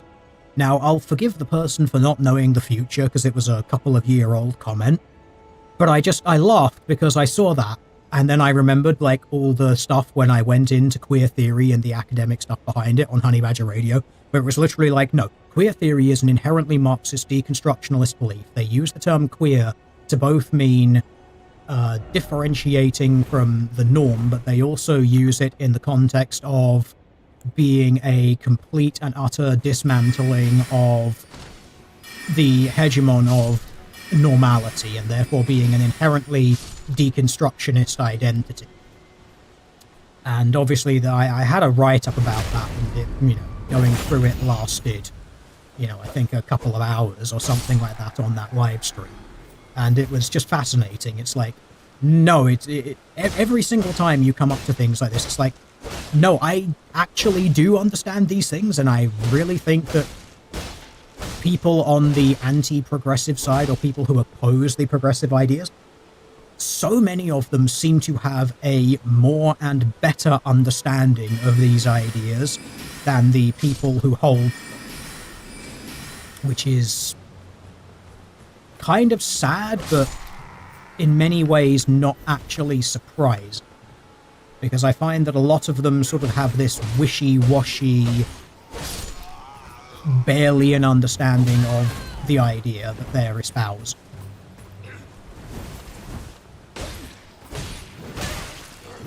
And when they have to sort of rely on, oh, well, I'm doing this thing in an academic context. Look at me, my brain is so large and yours is so tiny. It's like, what, you mean the academic context of blah, blah, blah, blah, blah, and how this is in this thing, and as this author said on this thing, and as this textbook says on this thing. And then that's where you get into the, oh, well, that's not real, that's not that's not blah, blah, blah. It's like, well, no, it is. Like, sorry, it is. Like, and this is why I also find it so interesting when you actually get the occasional conversations between those people and the people who disagree with them, because so much of the time it goes into that mental gymnastics of that's not real, that's not it's so weird to deal with sometimes. Yes, as someone correctly points out in chat, if they understood gender ideology, they wouldn't believe in it. Yeah. Like, if you actually understood the origin point of these things, I don't think you'd think the way that you think about them. Because you'd realize that they are, in large part, pseudoscientific waffle. Kind of like this wave spell. It's fun. Seems like it's quite good for AoE clearing things. Academics, you mean like how the anus is a window? Yes, chat. The academics who believe that the anus is a window. And the academics who believe that paedophilia is just a sexual orientation. And so we should accept it, because, if you just think about it, if you just have a really big brain, you'll understand why you shouldn't oppose the idea. Because we can't actually say that it's a bad thing because of the ideology that we've embraced. So, if you just have a super big brain and you just think about it, you'll realize that if you oppose adults molesting children, that's just like you being a bigot, man. It's like, no, there is so much information that suggests why it's a terrible thing and you shouldn't do it, but no, it's nuts. And this is part of the reason why there's such horrendous demoralization when it comes to dealing with people who oppose these sorts of things. Because you're arguing against this, like, never-ending tsunami of nonsense. And so much of it has the strong institutional backing as well, which makes it even worse. Like, going back to that thing, and they were like, oh, I noticed that, the far-left socialists, the bread tube are all still here, and all of those evil people who disagree with them aren't. It's like, okay, but you don't think that that is in any way indicative of any sort of standard or leaning of those institutions or anything like that. You don't think that that's signaling any sort of bias or anything along those lines. But no, they don't, because in their sort of worldview, it's like, well, the reason that, all of the far lefties are still there and people who aren't far left are all gone is because the non-far left view is obviously, like, incorrect misinformation and all of that shit, and so it not being there is 100% justifiable. It's like, you, man...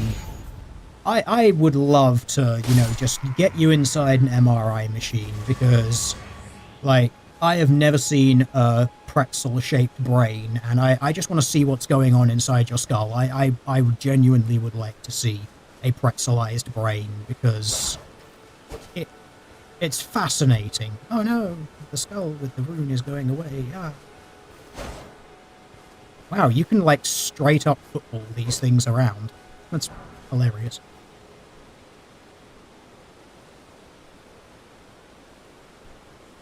Yes, chat, it is a shame you can't arc that spell down. That is a distinct...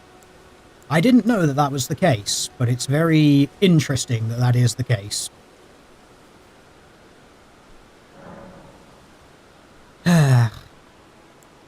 Anyway, I'm just doing that thing that I do in these games where I just end up wandering around achieving nothing because I'm too busy thinking and talking about other things as opposed to actually, like, caring about the game that I'm supposed to be playing. It's rather terrible. I'm rather bad when it comes to doing that. It's like, oh, I'm going to put a game on as, like, some background footage and stuff, and then I need to talk about things. Gameplay ability completely implodes. As I think I've said, it's like you stream a video game and talk about other stuff, your gaming ability decreases by like 200%, because it does.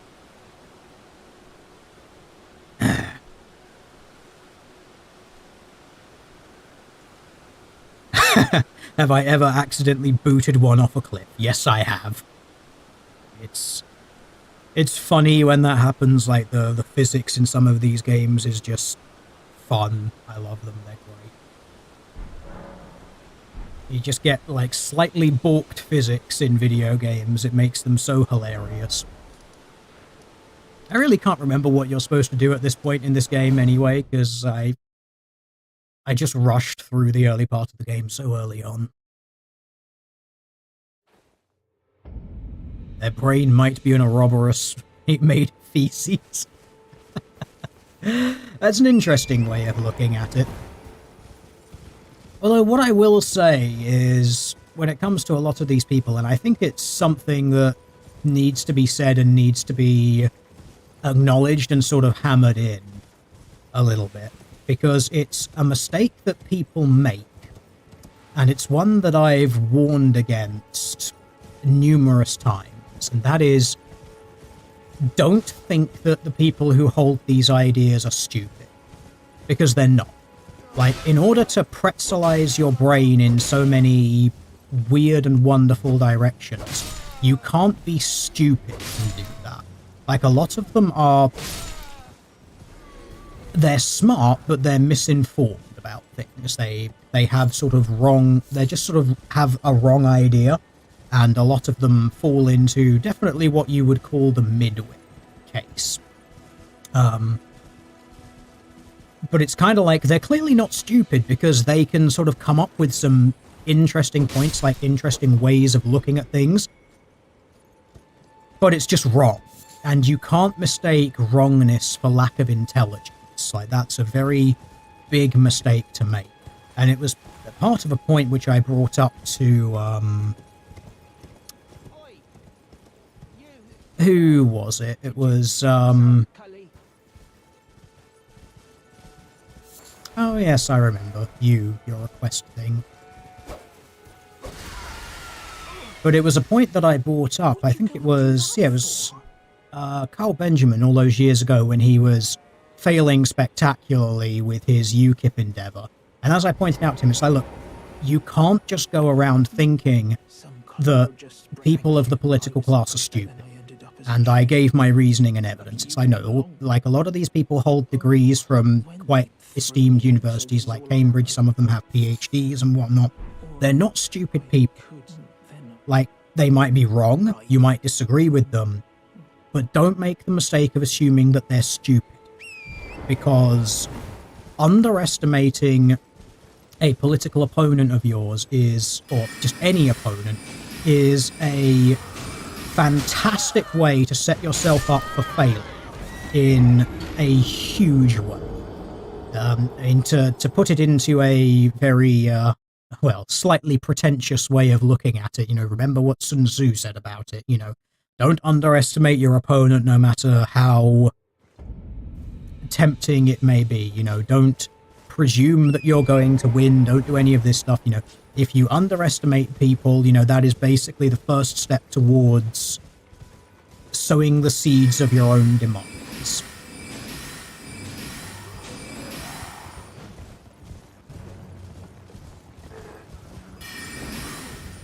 You can't just go ahead and think that these people with these insane progressive ideas are stupid. Oh, you can take these guys off their horses. Does that mean, can you steal their horse? No. Oh, that's a shame. That'd have been funny if you could, like, steal horses.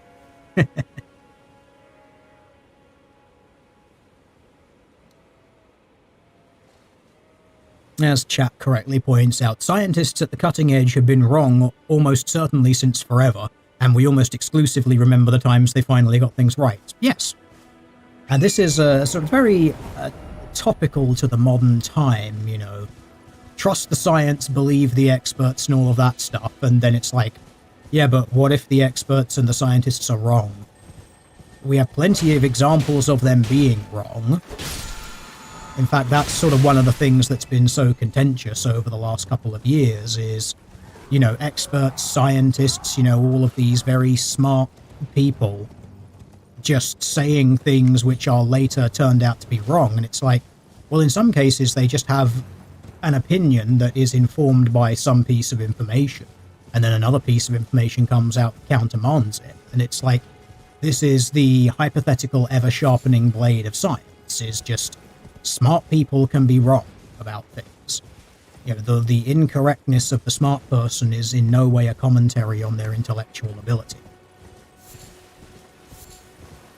And a good example, actually, regarding, you know, don't underestimate the intelligence of people when it comes to pretzelizing their mind into presenting bad arguments, is one which I'm actually kind of making a video about it, but also kind of not, because I don't know if I'm actually going to do it. Like, I don't want to overpromise, but there's a terrible argument that goes around on the and it is predominantly left-wing circles that make this terrible argument, and it's the argument regarding lead poisoning and differences in outcome between demographics. It's usually something that's linked to ethnic groups, but not always. And one of the things that is brought up is lead poisoning, and they'll say, like, oh, the difference between, like, black and white IQ, that's lead poisoning, different rates of lead poisoning. That's like, you can't be a stupid person to make, well, you can be a stupid person and make that argument, but the argument of lead poisoning as impacting life outcomes can be a correct and smart argument to make. However, every single time left-wing people make that argument, they make it wrongly, and they take what could be an explanation and turn it into a really bad argument. The main reason being, first of all, they mistake the potential of an answer to something as being an answer for something. It's like, okay, does lead exposure have increased the likelihood of negative life outcomes? Yes, it does. Now, the reason that bringing that up is bad is because, like I said, you're confusing the potential of an explanation as being the explanation, which is the first mistake. The second mistake is then making a whole bunch of assumptions. Now, the bunch of assumptions that are being made is rates of lead exposure being different between the populations that you are investigating, which some cases they are and some cases they aren't. And this is why there's a couple of studies that I'm trying to find to sort of complete this presentation that I want to get. And I know that it kind of sounds bad. It's like, hang on, you're trying to find this study? Well, cherry picking, that's what you're doing. You're saying you're looking for this one or two specific studies. It's like, no, it's not a cherry picking point. It's a point to demonstrate that this argument is not always true, because there are studies that you can see and you can find out that will find differences in, say, lead exposure between populations. But there are also studies that have conducted the same experimentation, but they find no difference in lead exposure between populations. And therefore, what you're doing when you make the argument that this is a solution, you have to first of all prove the difference in exposure. But the problem with using it as a blanket, yes, this is the answer, is when you find different experiments, or when you find the same experiment or similar experiments being done within different regions, some of them find that there is a difference, and some of them find that there is no difference. And when you find that there is no difference, that's when that as an explanation falls apart. And so it works to completely countermand and contradict the assertion, because when you say that this difference is caused by this thing, it's like, well, no, because you failed at that hurdle, and that's quite a crucial one to the argument.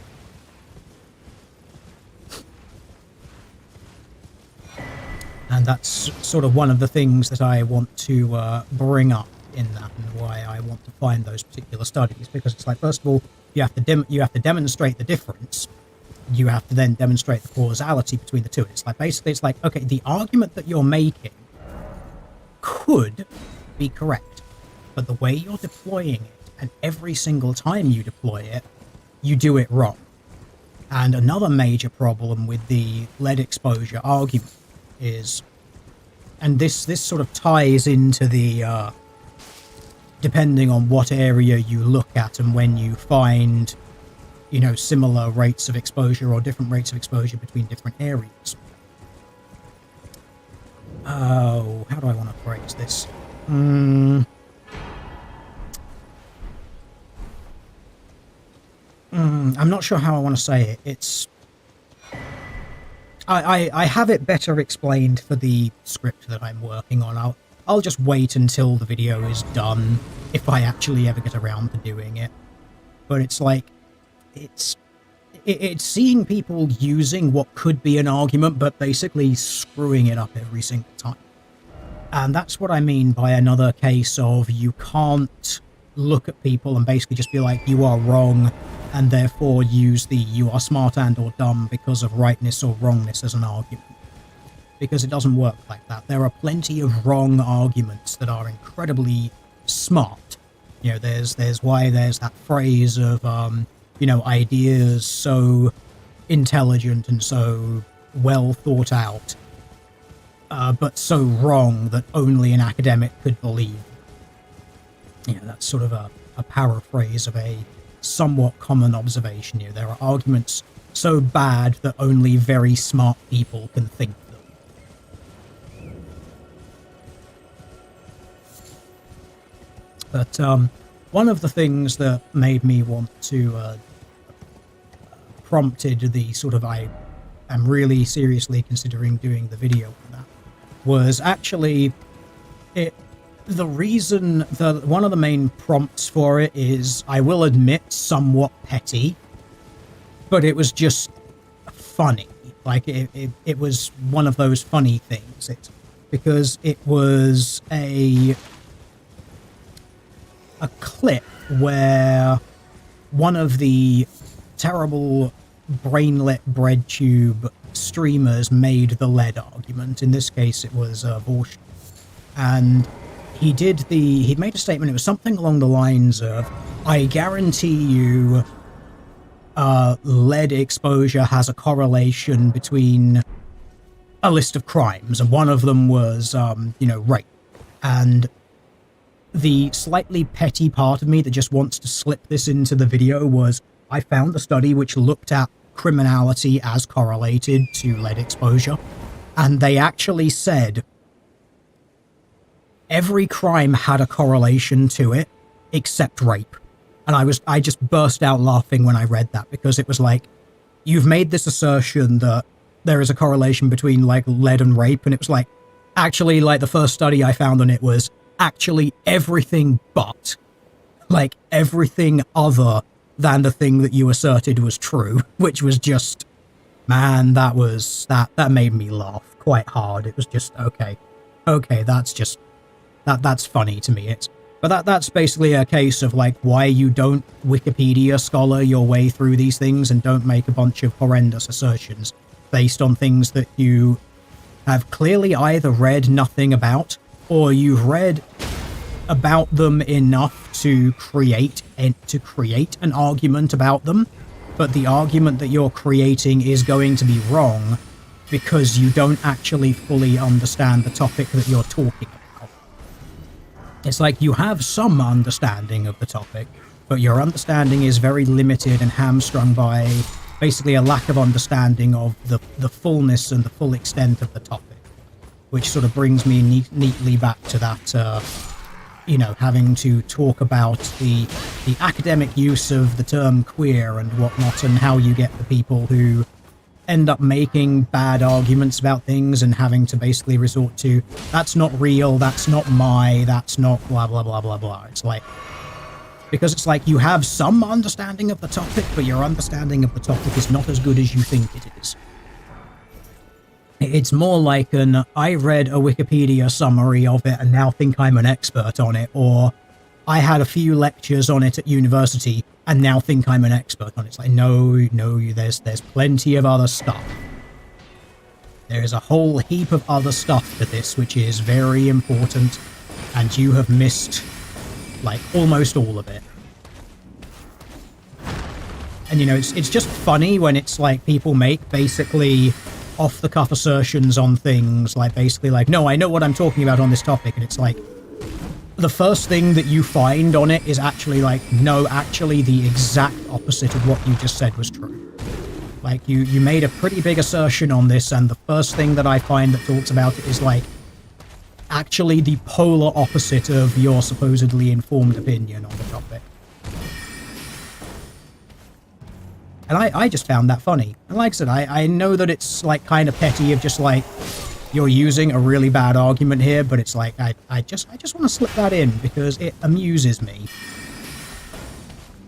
It's very funny that it was just, wow, that was fun. I did not know you could bait enemies into shooting each other like that. Using that crossbow up there. That's really cool. I wish I had known that sooner.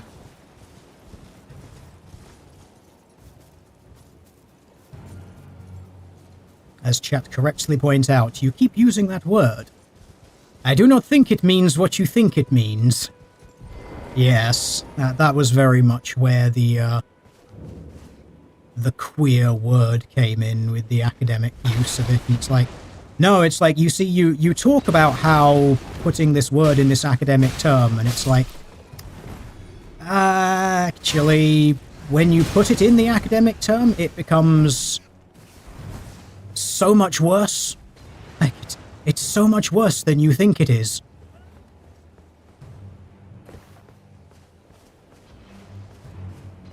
And yes, chat, there is a staggering number of bad research out there. Like, yeah.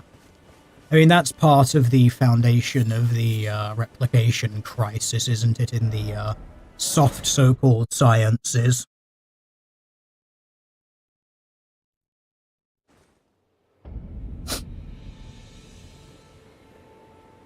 Yes, chat, finding a single study that confirms your worldview does not make it true. So, yes, this is why you need to do multiples of them. And it's another reason why I kind of want to find all those different studies regarding the lead exposure thing, because it's like, okay, clearly you found like one of these or two of these studies that confirmed what you wanted to have confirmed, but there's so much more to it than that, and you need to acknowledge that stuff, because that stuff really, really sort of changes the context of the discussion, because it's kind of important. Yes, it is also sadly true that people will accept things that studies say as being objectively true. Yes, this is why I have historically done the many videos that is just, yeah, I'm going to look through this study and, oh look, it doesn't actually say what you think it says. My favourite one of that was the, what was it? The one regarding bigoted humour, where people were like, ha, checkmate, bigoted humour definitely turns people into bigots. And it was like, you didn't read that study, did you? Because their literal conclusion was, despite the fact that we have no evidence to conclude that bigoted humour makes people into bigots, we propose the creation of a theory that says that that's true. It's like, okay, wow, you, yes, wonderful. It's a strange old world that we live in. Anyway, chat, I'm probably going to wrap up at some point soon in the next few minutes, so feel free to get any silly or funny, amusing questions in, and we shall have a chat about them, because it's fun. The pudding sciences. That's quite funny. The social so-called sciences, pudding sciences, because they're soft and malleable, and they basically, they just kind of squidge up. You grab hold of them, and it just squidges and goes through your fingers, and it makes a general mess of things. It doesn't actually improve the world.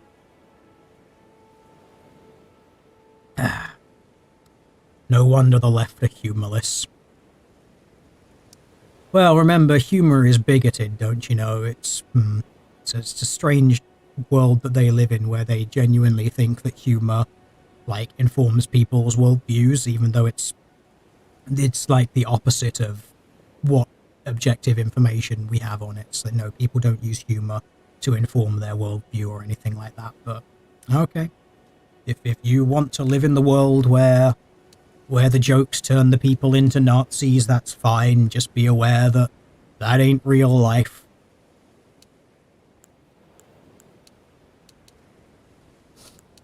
I should probably level mind in this, because we need mana. We need the mana.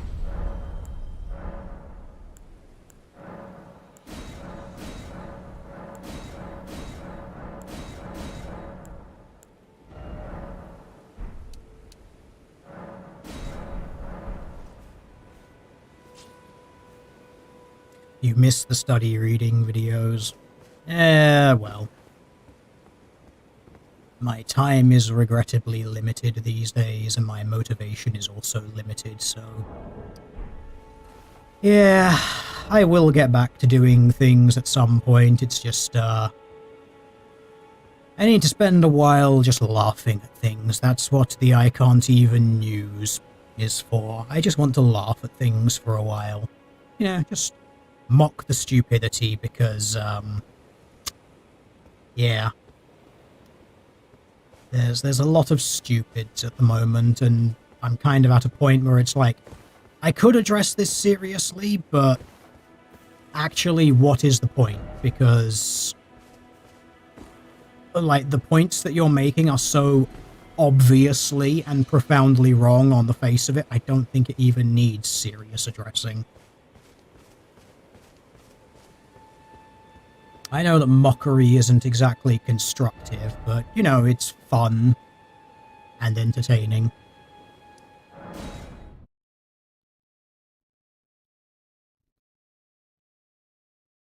Can I do the rest of the stream with a Space Marine voice filter? No. No.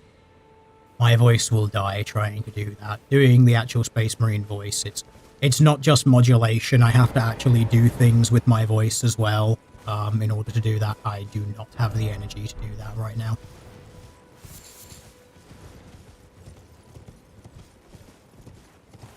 Sorry, but, you know, medical problem's gonna medical problem, and unfortunately they just keep getting worse, so, you know. It's kind of why I have, like, no energy to do anything these days. Go, Jurgen! Aha. I just like that because it's funny.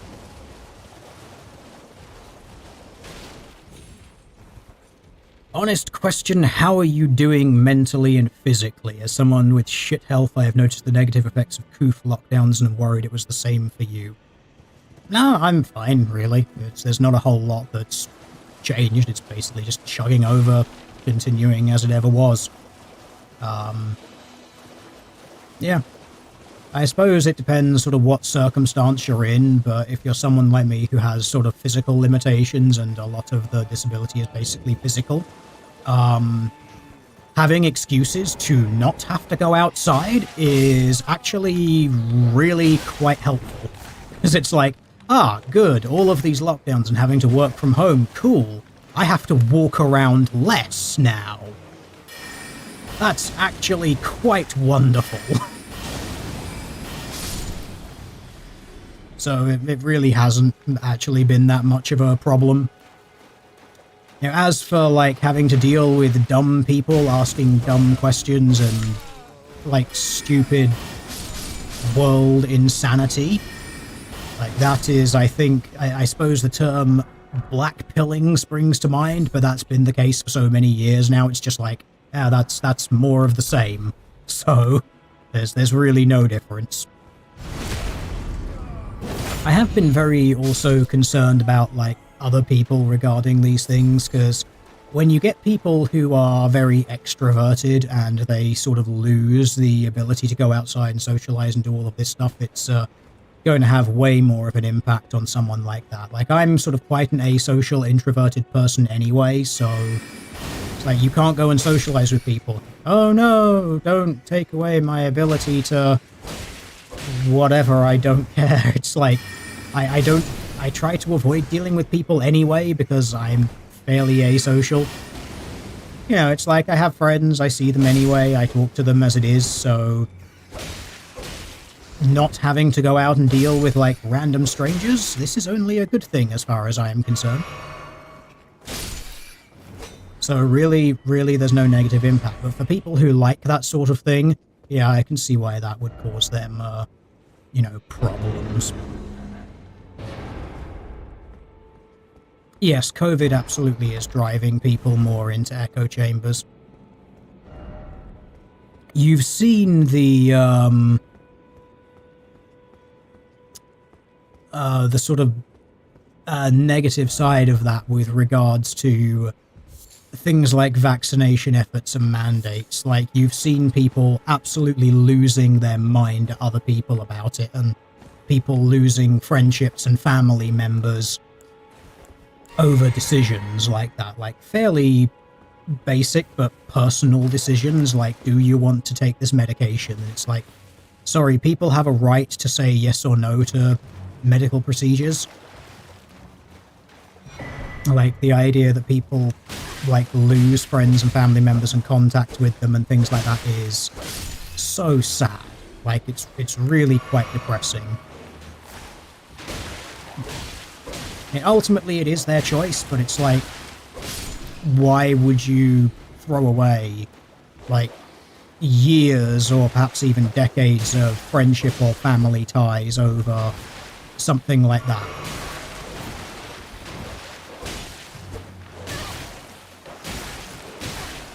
Like, the main problem that I have with that is the extreme vilification that's gone on. And it has been very extreme. And the thing is, the extreme vilification has basically only come from really one side. Like, it's been very, very one-sided. Like, I've noticed basically the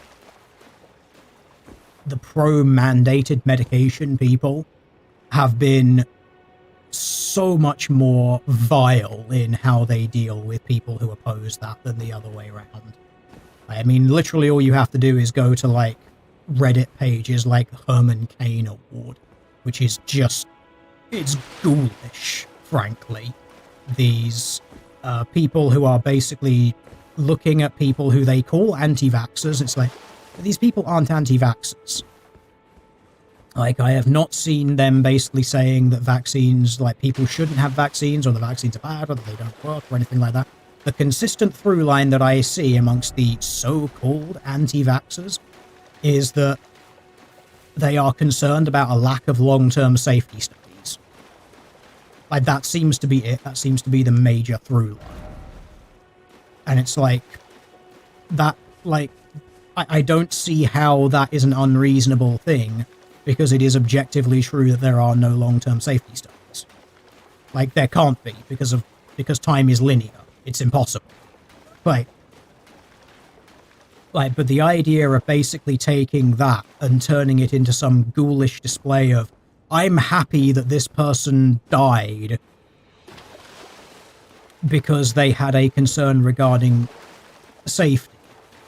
And in the interim between them saying, I have concerns about safety, I will take it once it has been proven safe. And it's like it's such a... I cannot fathom that attitude like having that attitude towards people, like actively celebrating people who have a concern about something and say they delay a kind of treatment because they're like, look, I have concerns regarding long-term safety, and then they unfortunately get the disease that it's like, this thing may have saved them, it may have helped them, but it may not, because of course there's the consistent through line that you see where people who get the vaccine, they still get the disease, some people still die from it. It's like, okay, so you literally cannot actually prove that if these people got this, that they'd be fine. Like, you can't prove that that's the case. But just this, like, taking glee in it, enjoying it, is... I can't understand that attitude. And like I said, I find it absolutely ghoulish that people would do that.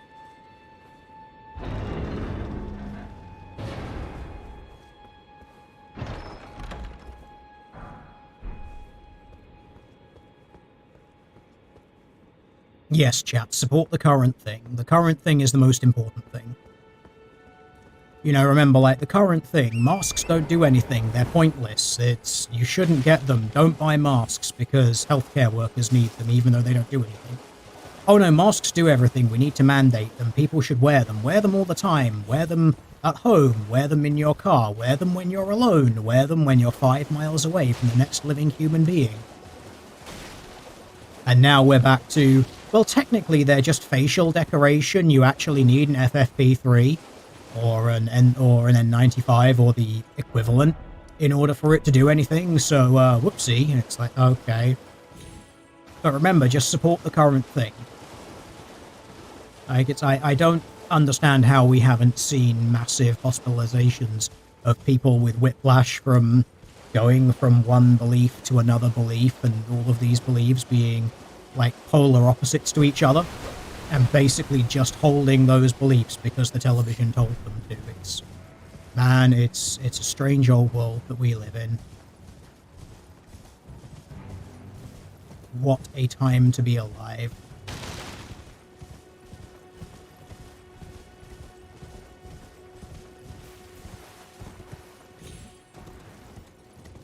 The world is an interesting place. Which is a polite way of saying, oh god, we live in hell. You know, don't get down about it. There's no point in letting yourself be dragged down. The black pill is easy, but it is not always correct. And if you go down that way of losing hope regarding everything, then you basically fall into despair. And despair and apathy is one of the worst things that you can experience, because that's the stuff that kills you. Either quickly or slowly. Do not give in to that.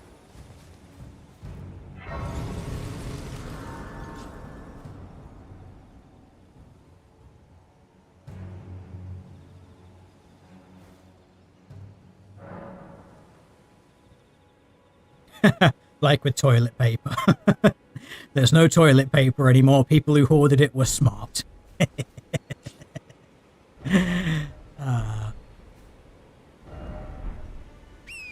Speaking of the toilet paper and the hoarding, are you looking forward to the horrendous food shortages that are going to be coming, chat? I hope you're all stocked up on that stuff. I hope you have a good larder.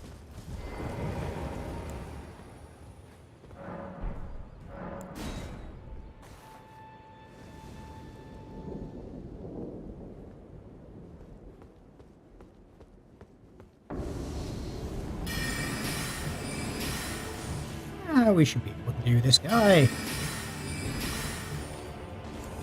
he would kindly stop dodging.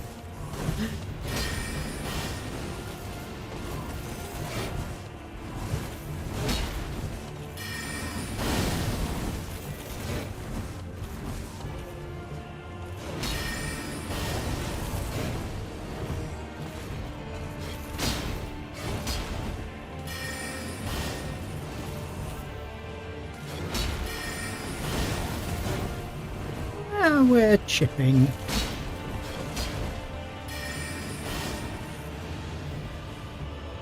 chipping his HP is good enough.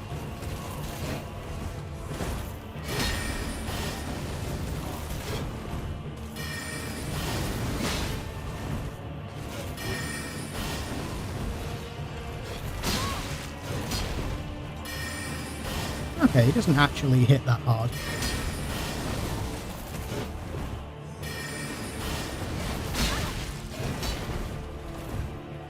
This is...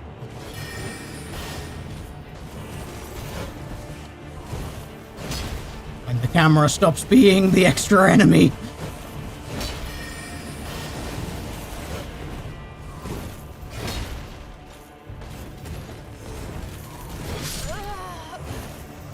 Aww. I was so close. Oh well.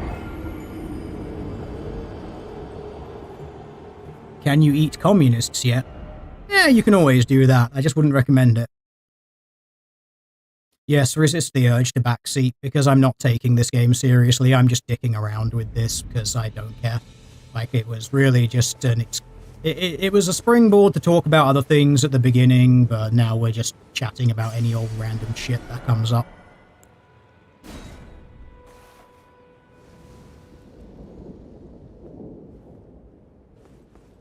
Oh yeah, we can do this guy.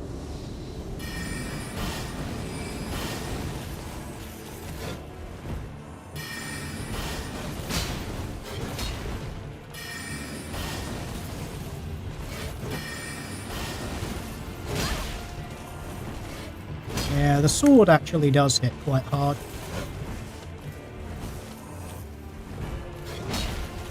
We just got to time it around the wind-ups and accept that it's basically going to be a two-shot kill. Okay, so it's two shots. We can do this. You're good at this game. You don't even care and dodge perfectly. It's, no. I don't dodge perfectly, not in any stretch of the imagination.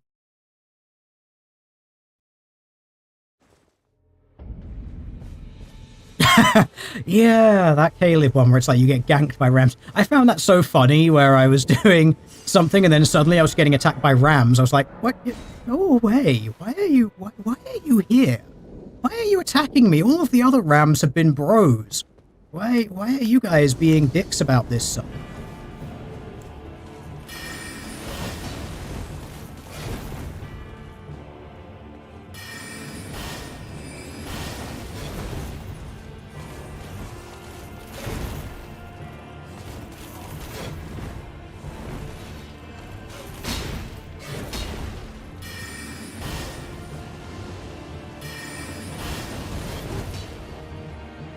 So I'm going to actually try and focus on this fight somewhat, just so we can get it done. Oops. Was a mistake.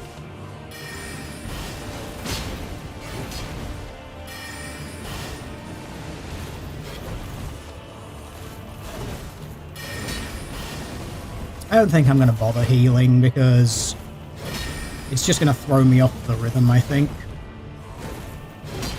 I might be able to get one in. There we go.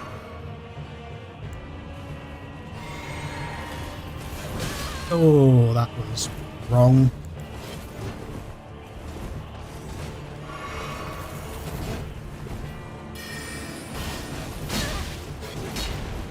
Yeah, the wind up on the heal is so much longer than the wind up on the spell.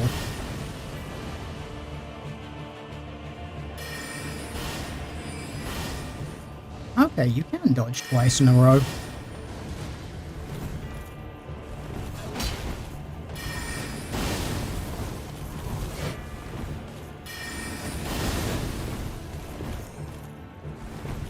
That's going to be a window for a flask, and that's going to be the last hit. There we go. That was easy.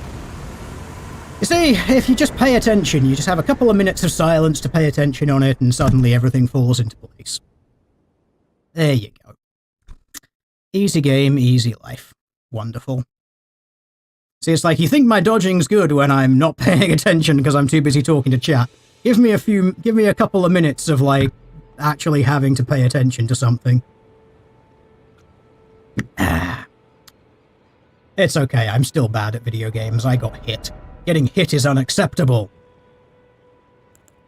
Because as we all know, if you get hit in these games, then you suck. I'm not even sure what I'm doing at the moment. I should probably actually, like, pay attention to the game as opposed to paying attention to chat. But, you know, chat is fun. Chat is amusing me. What drink I got? I have rain. As in, like, of fire. It's, yes. It is definitely a caffeinated beverage. Because I need those. Right, what was I doing? Where was I going? I can't remember. This is the problem. I don't pay attention to games when I'm playing them. It's just like, nah, I'm too busy talking about other things. So we addressed the objective and subjectivity of storytelling, which I think was far more interesting. And then we basically just had a load of black pills about how the world sucks. And then I told you, don't pay attention to how the world sucks. Because if you pay attention to how the world sucks, you're just going to end up being miserable. Don't be miserable. I'm not going to tell you to be optimistic, but, you know, don't lose hope in the world. Thank you, game. Not drinking white Monster Ultra. I have, like, a load of that stuff. I tend to use it before I lift, though, because it mixes way better with the branched-chain amino acids that I use for my intra-exercise beverage. And also, this stuff is watermelon flavored. Everyone likes watermelon.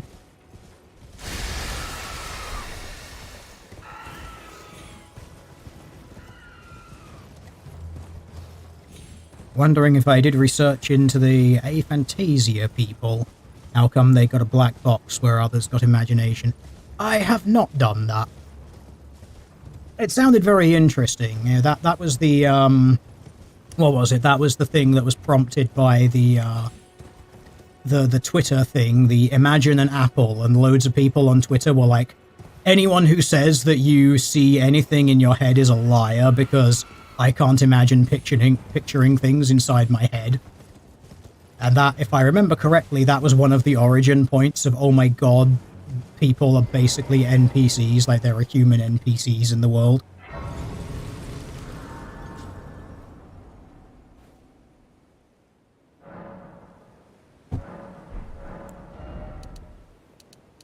I don't know the explanation or the technical stuff behind that. It is something that I would like to go into at some point, just as a amusing thing that I think would be fun.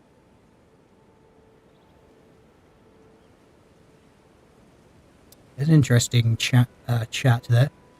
Did From see the internet's tendency to turn everything into waifus and say, screw it, and actually give them one via Rani? I mean, her quest really seemed to suggest matrimony.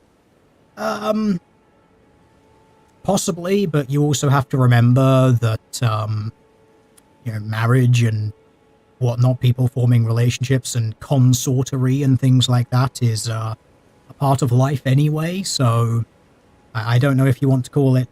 This is one of the problems that I have regarding...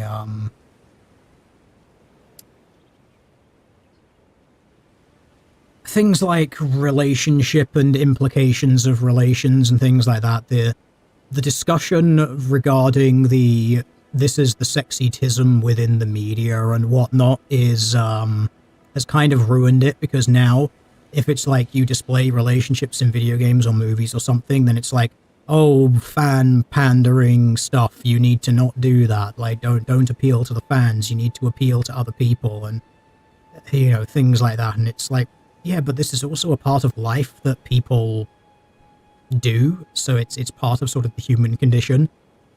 So, you know, go with that. Like, there's nothing wrong with having that in the game. And I don't know if it necessarily implies sort of matrimony or something like that. I think she just calls you a consort, which I don't think...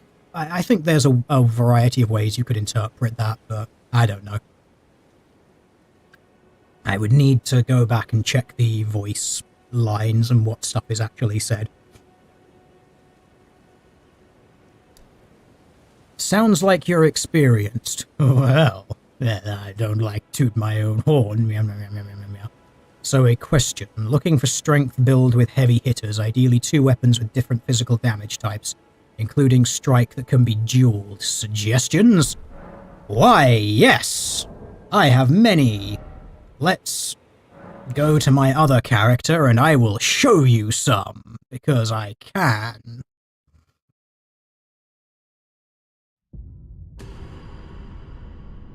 Why is appealing to fans bad for your product? It isn't.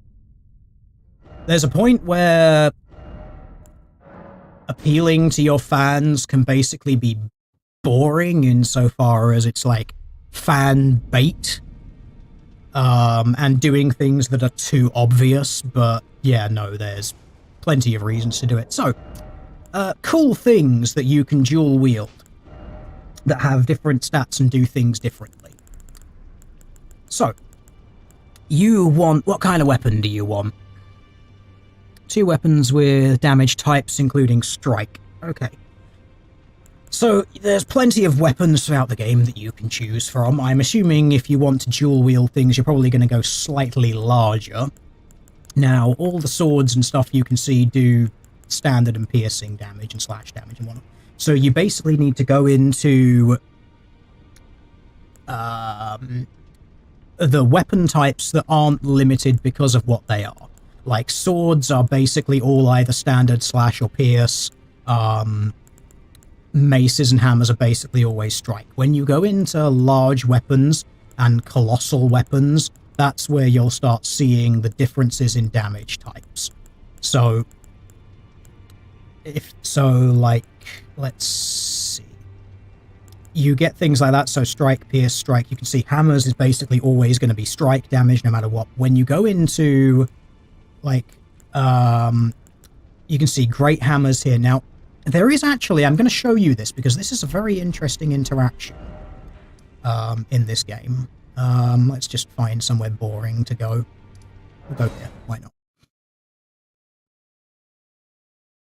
I will show you this. Because this was very interesting, because I had a similar idea of dual wielding weapons that had 2 very different damage types, because I figured you would maximize it. Now, you would think, now, when you dual wield things, say you power stance things like this was a really fun build that I used. I basically went full vampire build and went with these, because these star things give you HP restore when you hit things. So I went with these, and obviously when you dual wield things, if you L1, which is the offhand strike, you do these really cool, you strike with both hands, as opposed to striking with just one hand weapon like that, which is basically power stancing. But what I noticed, which was really weird, is these, because I thought, these are both great hammers, you should be able to power stance them. You get one with pierce damage, one with strike damage, jobs are good and we can do that, but 2 different things. It's like, because one does pierce damage, you lose the power stance. Even with that, you end up striking with them independently, which I thought was so weird, because they're the same weapon class, so it absolutely should fit the bill of doing the power stance, but it didn't, which is really quite a letdown.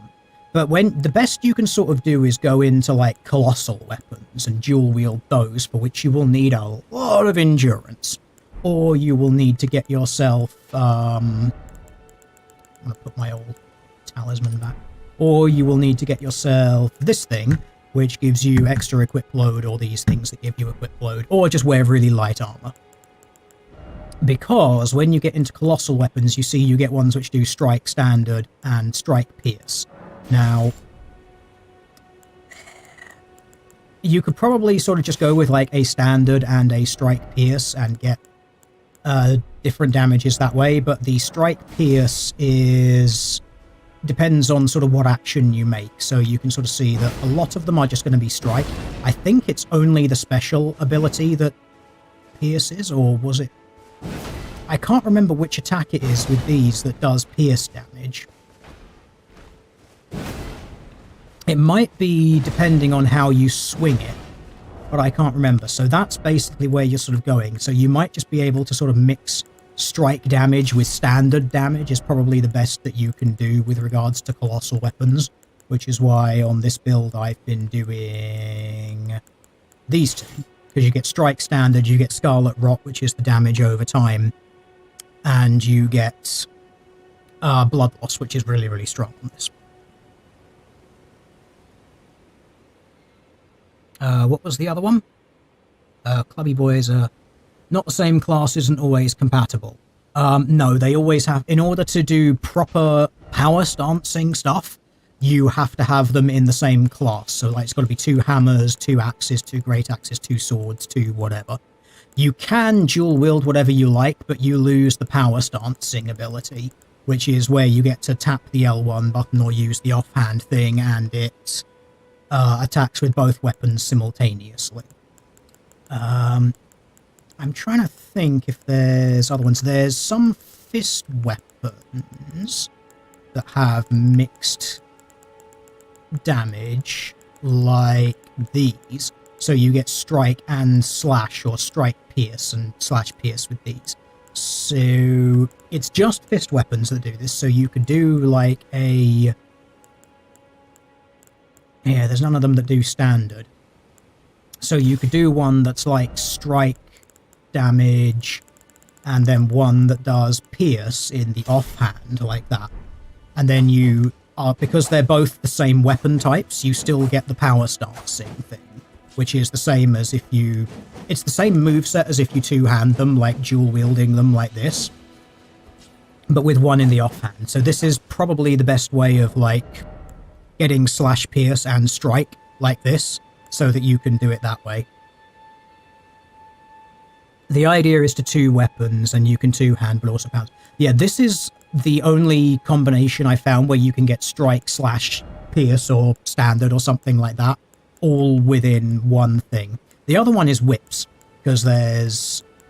You can see this, so all of them are strike except for the Urumi, which is a slash weapon. So you can take a whip, which is any of them, which is strike, and put it with the Urumi, which is a slash one, because it's basically a sword.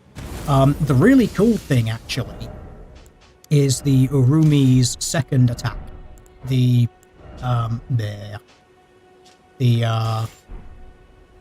strong attack, because a standard whip strong attack is like this. You can see it's just like a strong attack, and you can chain them together.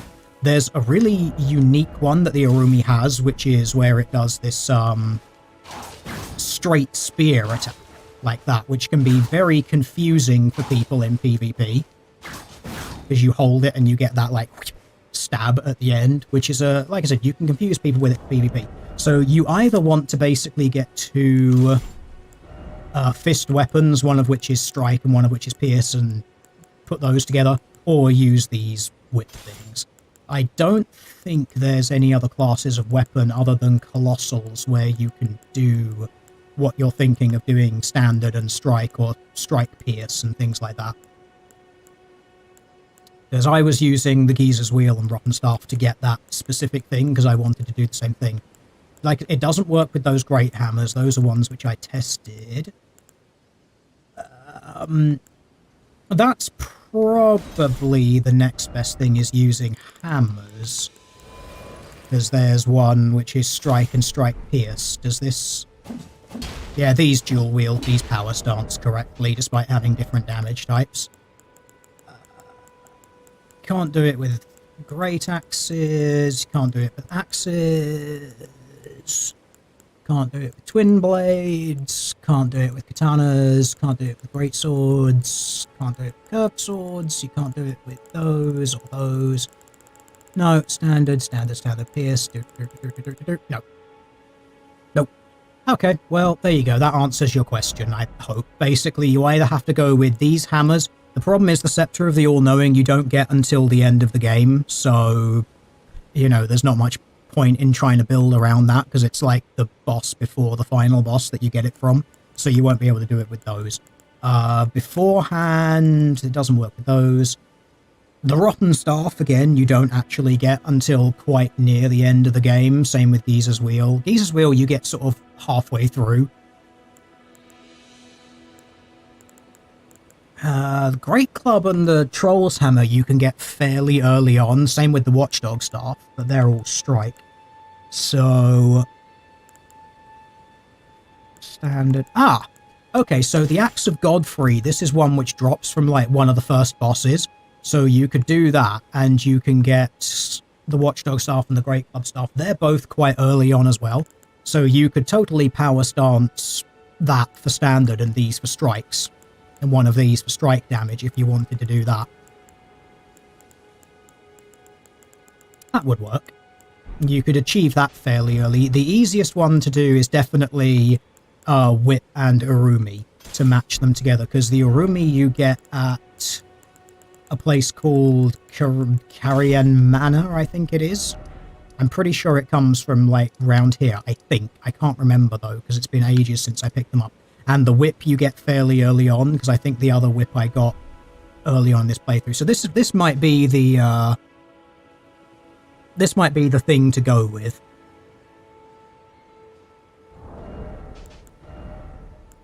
Yes, chat, Whips are exceptionally cool. I was dual wielding these for ages. I spec'd them both for frost damage, and it made everything very sad in the game.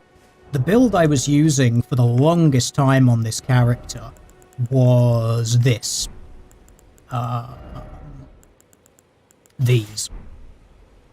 What I will say about weapons in this game, you can use the ashes, like Ashes of War, to change the stats of, or to change effectively things into like quality or strength builds or dex builds and whatnot, but you can also use it to add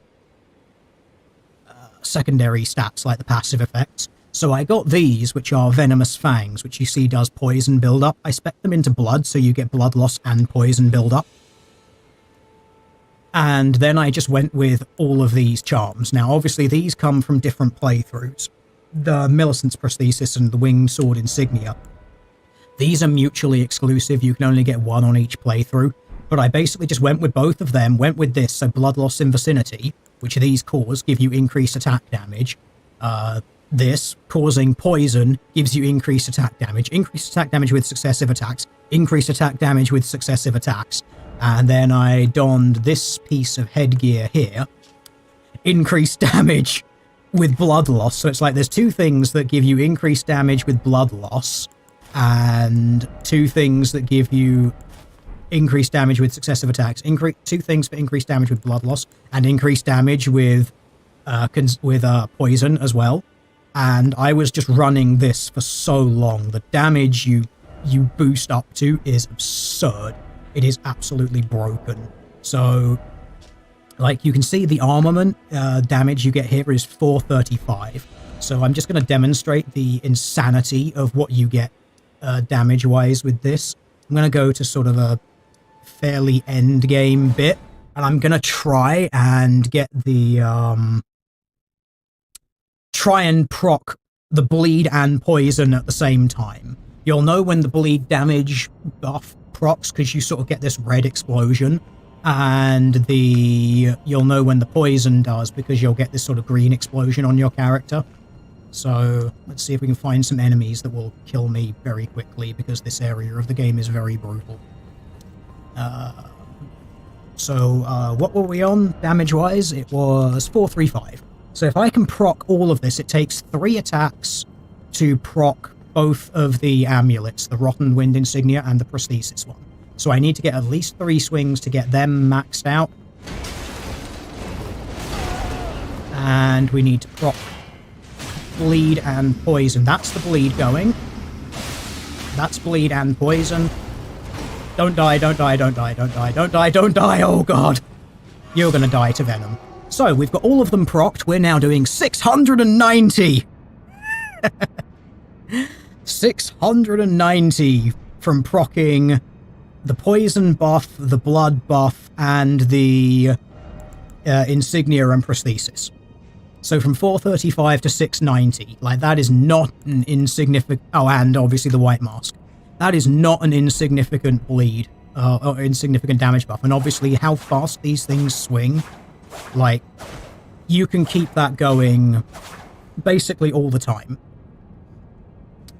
Now, the other cool part of this build is Rotten Breath. Yes, you're asking about Scarlet Rot. Yes, that's the other part that makes this build work. Get yourself, if you want to do this build, get yourself the Dragon Seal Communion thing, because that boosts your Dragon Sorceries, and use the Rotten Breath spell, which is this one. Rotten Breath obviously will... I want to see if Rotten Breath and Poison stack. They should be able to, buff-wise, so... Right, that's... Oh! That's interesting. He's got Scarlet Rot on him, but we're still only doing 435 damage. Ah. I've been thrown off. I've been lied to.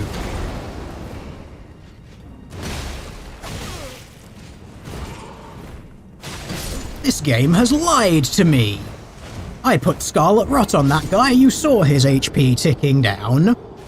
And yet, I didn't get the buff. Outrageous! But, yes, there you go. Yes, I know I said I'd finish this stream like an hour ago. Then someone asked me theory crafting questions. You know I can't resist theory crafting questions. They go on forever. I want my 1,000,000 souls back. Okay, so it's possible that that trinket is bugged and doesn't go off of Scarlet Rot. Let's just check that it is Scarlet Rot that spell does. I'm pretty sure it is. I think it's Scarlet Rot. I don't think it's another kind of debuff. Yeah, Scarlet Rot Breath. Huh. I never noticed that. Yeah, so, okay, Kindred's Rot seems to be, seems like it's bugged, and that it doesn't proc that trinket. That's kind of disappointing. Anyway, there you go. That's a build I was using. This build you can actually do fairly early on, because the Kindred's Rot thing you get in Caelid, I can't remember where the blood thing is, but you can get the winged insignia quite early. So you can get these three fairly early, or these three versions fairly early into the game, and then you just stack it with something else. Like, it's pretty great, actually. So that's a build that's fairly fun to use. That's what I used for the majority of my first playthrough. I then switched over to using the whips, because they were fun. I just wanted to experiment. And then I did the silly vampire build, which is this one, where you use a very similar build. I grabbed two of these hammers, because they give you bleed, and spec'd them up. I spec'd one of them to be blood and this one to be fire, because this one's got a really cool ability on it. And then you put it with this trinket, successive attacks restore HP.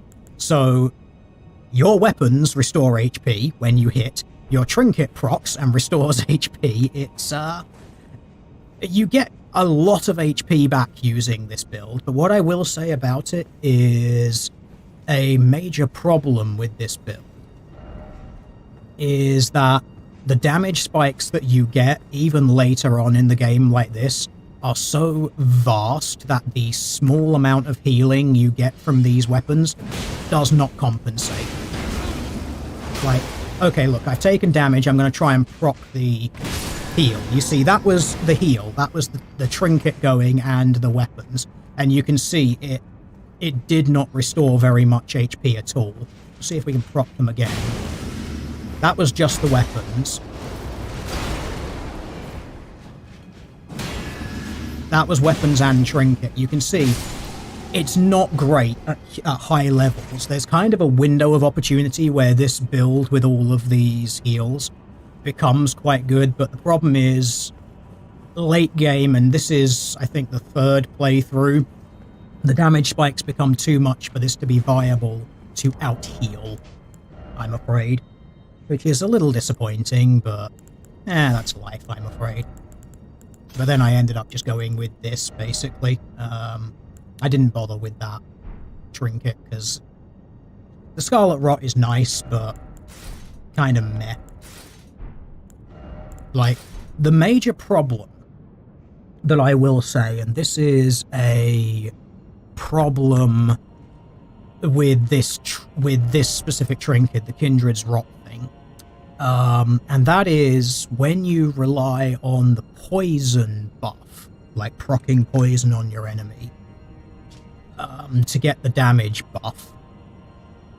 The trinket buff, the duration of the buff that the trinket gives you is only 20 seconds.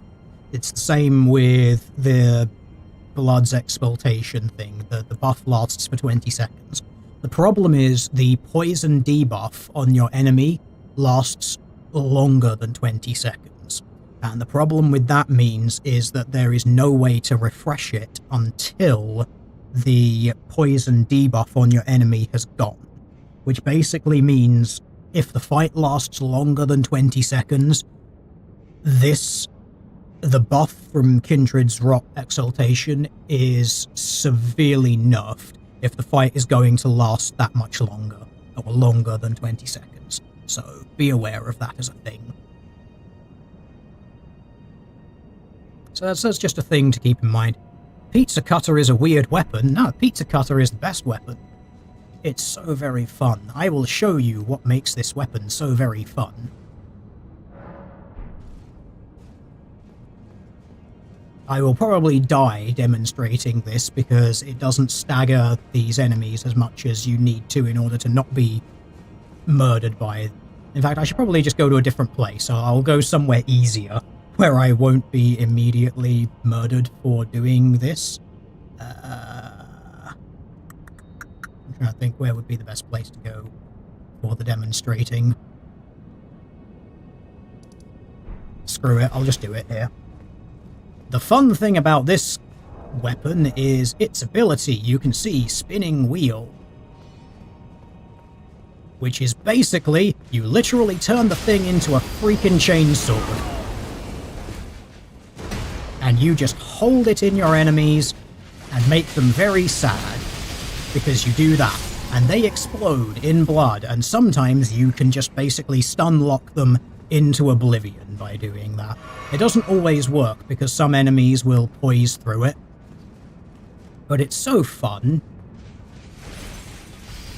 You just do that and you stun them and they bleed to death. You see some abilities poise through it, which is a little bit of a shame, but yeah, that's how it is. How come I use Millicent's Talisman? It's very lackluster, 5% damage after 3 hits. Because it's 5% extra damage, dude. It's just the build that I ended up going with, just because successive attacks, it's because you pair it with that, the insignia, and you pair it with that, and you pair it with that. That's the only reason I went with it, was because it's basically a build that's like, keep hitting, keep hitting, keep hitting, the more you hit, the stronger you get. It was basically the same build that I ended up using in the Surge games, like Surge and the Surge 2. It's basically just, the more you hit, the stronger you get.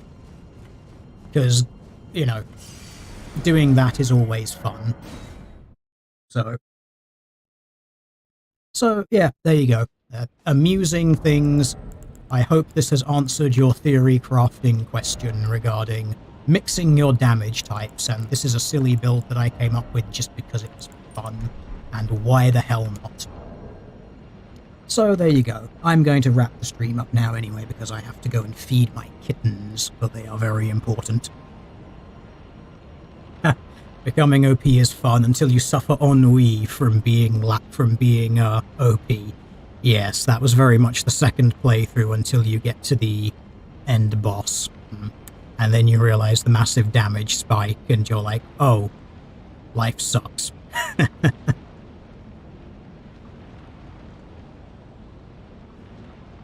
Yes, there's a lot of theory crafting you can do in this game. Like I said, the use of stacking, like the venom and blood fist things with all of this, it was kind of an interesting thing that I just came up with. It worked sufficiently. That's the cool thing about games like this, is just any build works, anything is viable. It just, usually when you talk about efficiency of these games. That's what it comes down to. It's like, what's more efficient or less efficient? But the problem is it doesn't account for things like playstyle. So, like, playstyle is so important in making builds viable, making weapons viable, or making the use of trinkets or certain bits of armor viable. Like, so much of it comes down to playstyle, which is fun. Anyway, chat, I'm gonna go. Have fun. I hope that this was somewhat entertaining for you and somewhat useful. And hey, we got to address some things in this stream. Amazing. I hope it was somewhat constructive for you. I will see you in another 2 or 3 years when I next come around to doing a stream. I will give you a wave. Where is the wave? I will wave at you, chat. There we go. Hey. Goodbye, chatly, little chatly people.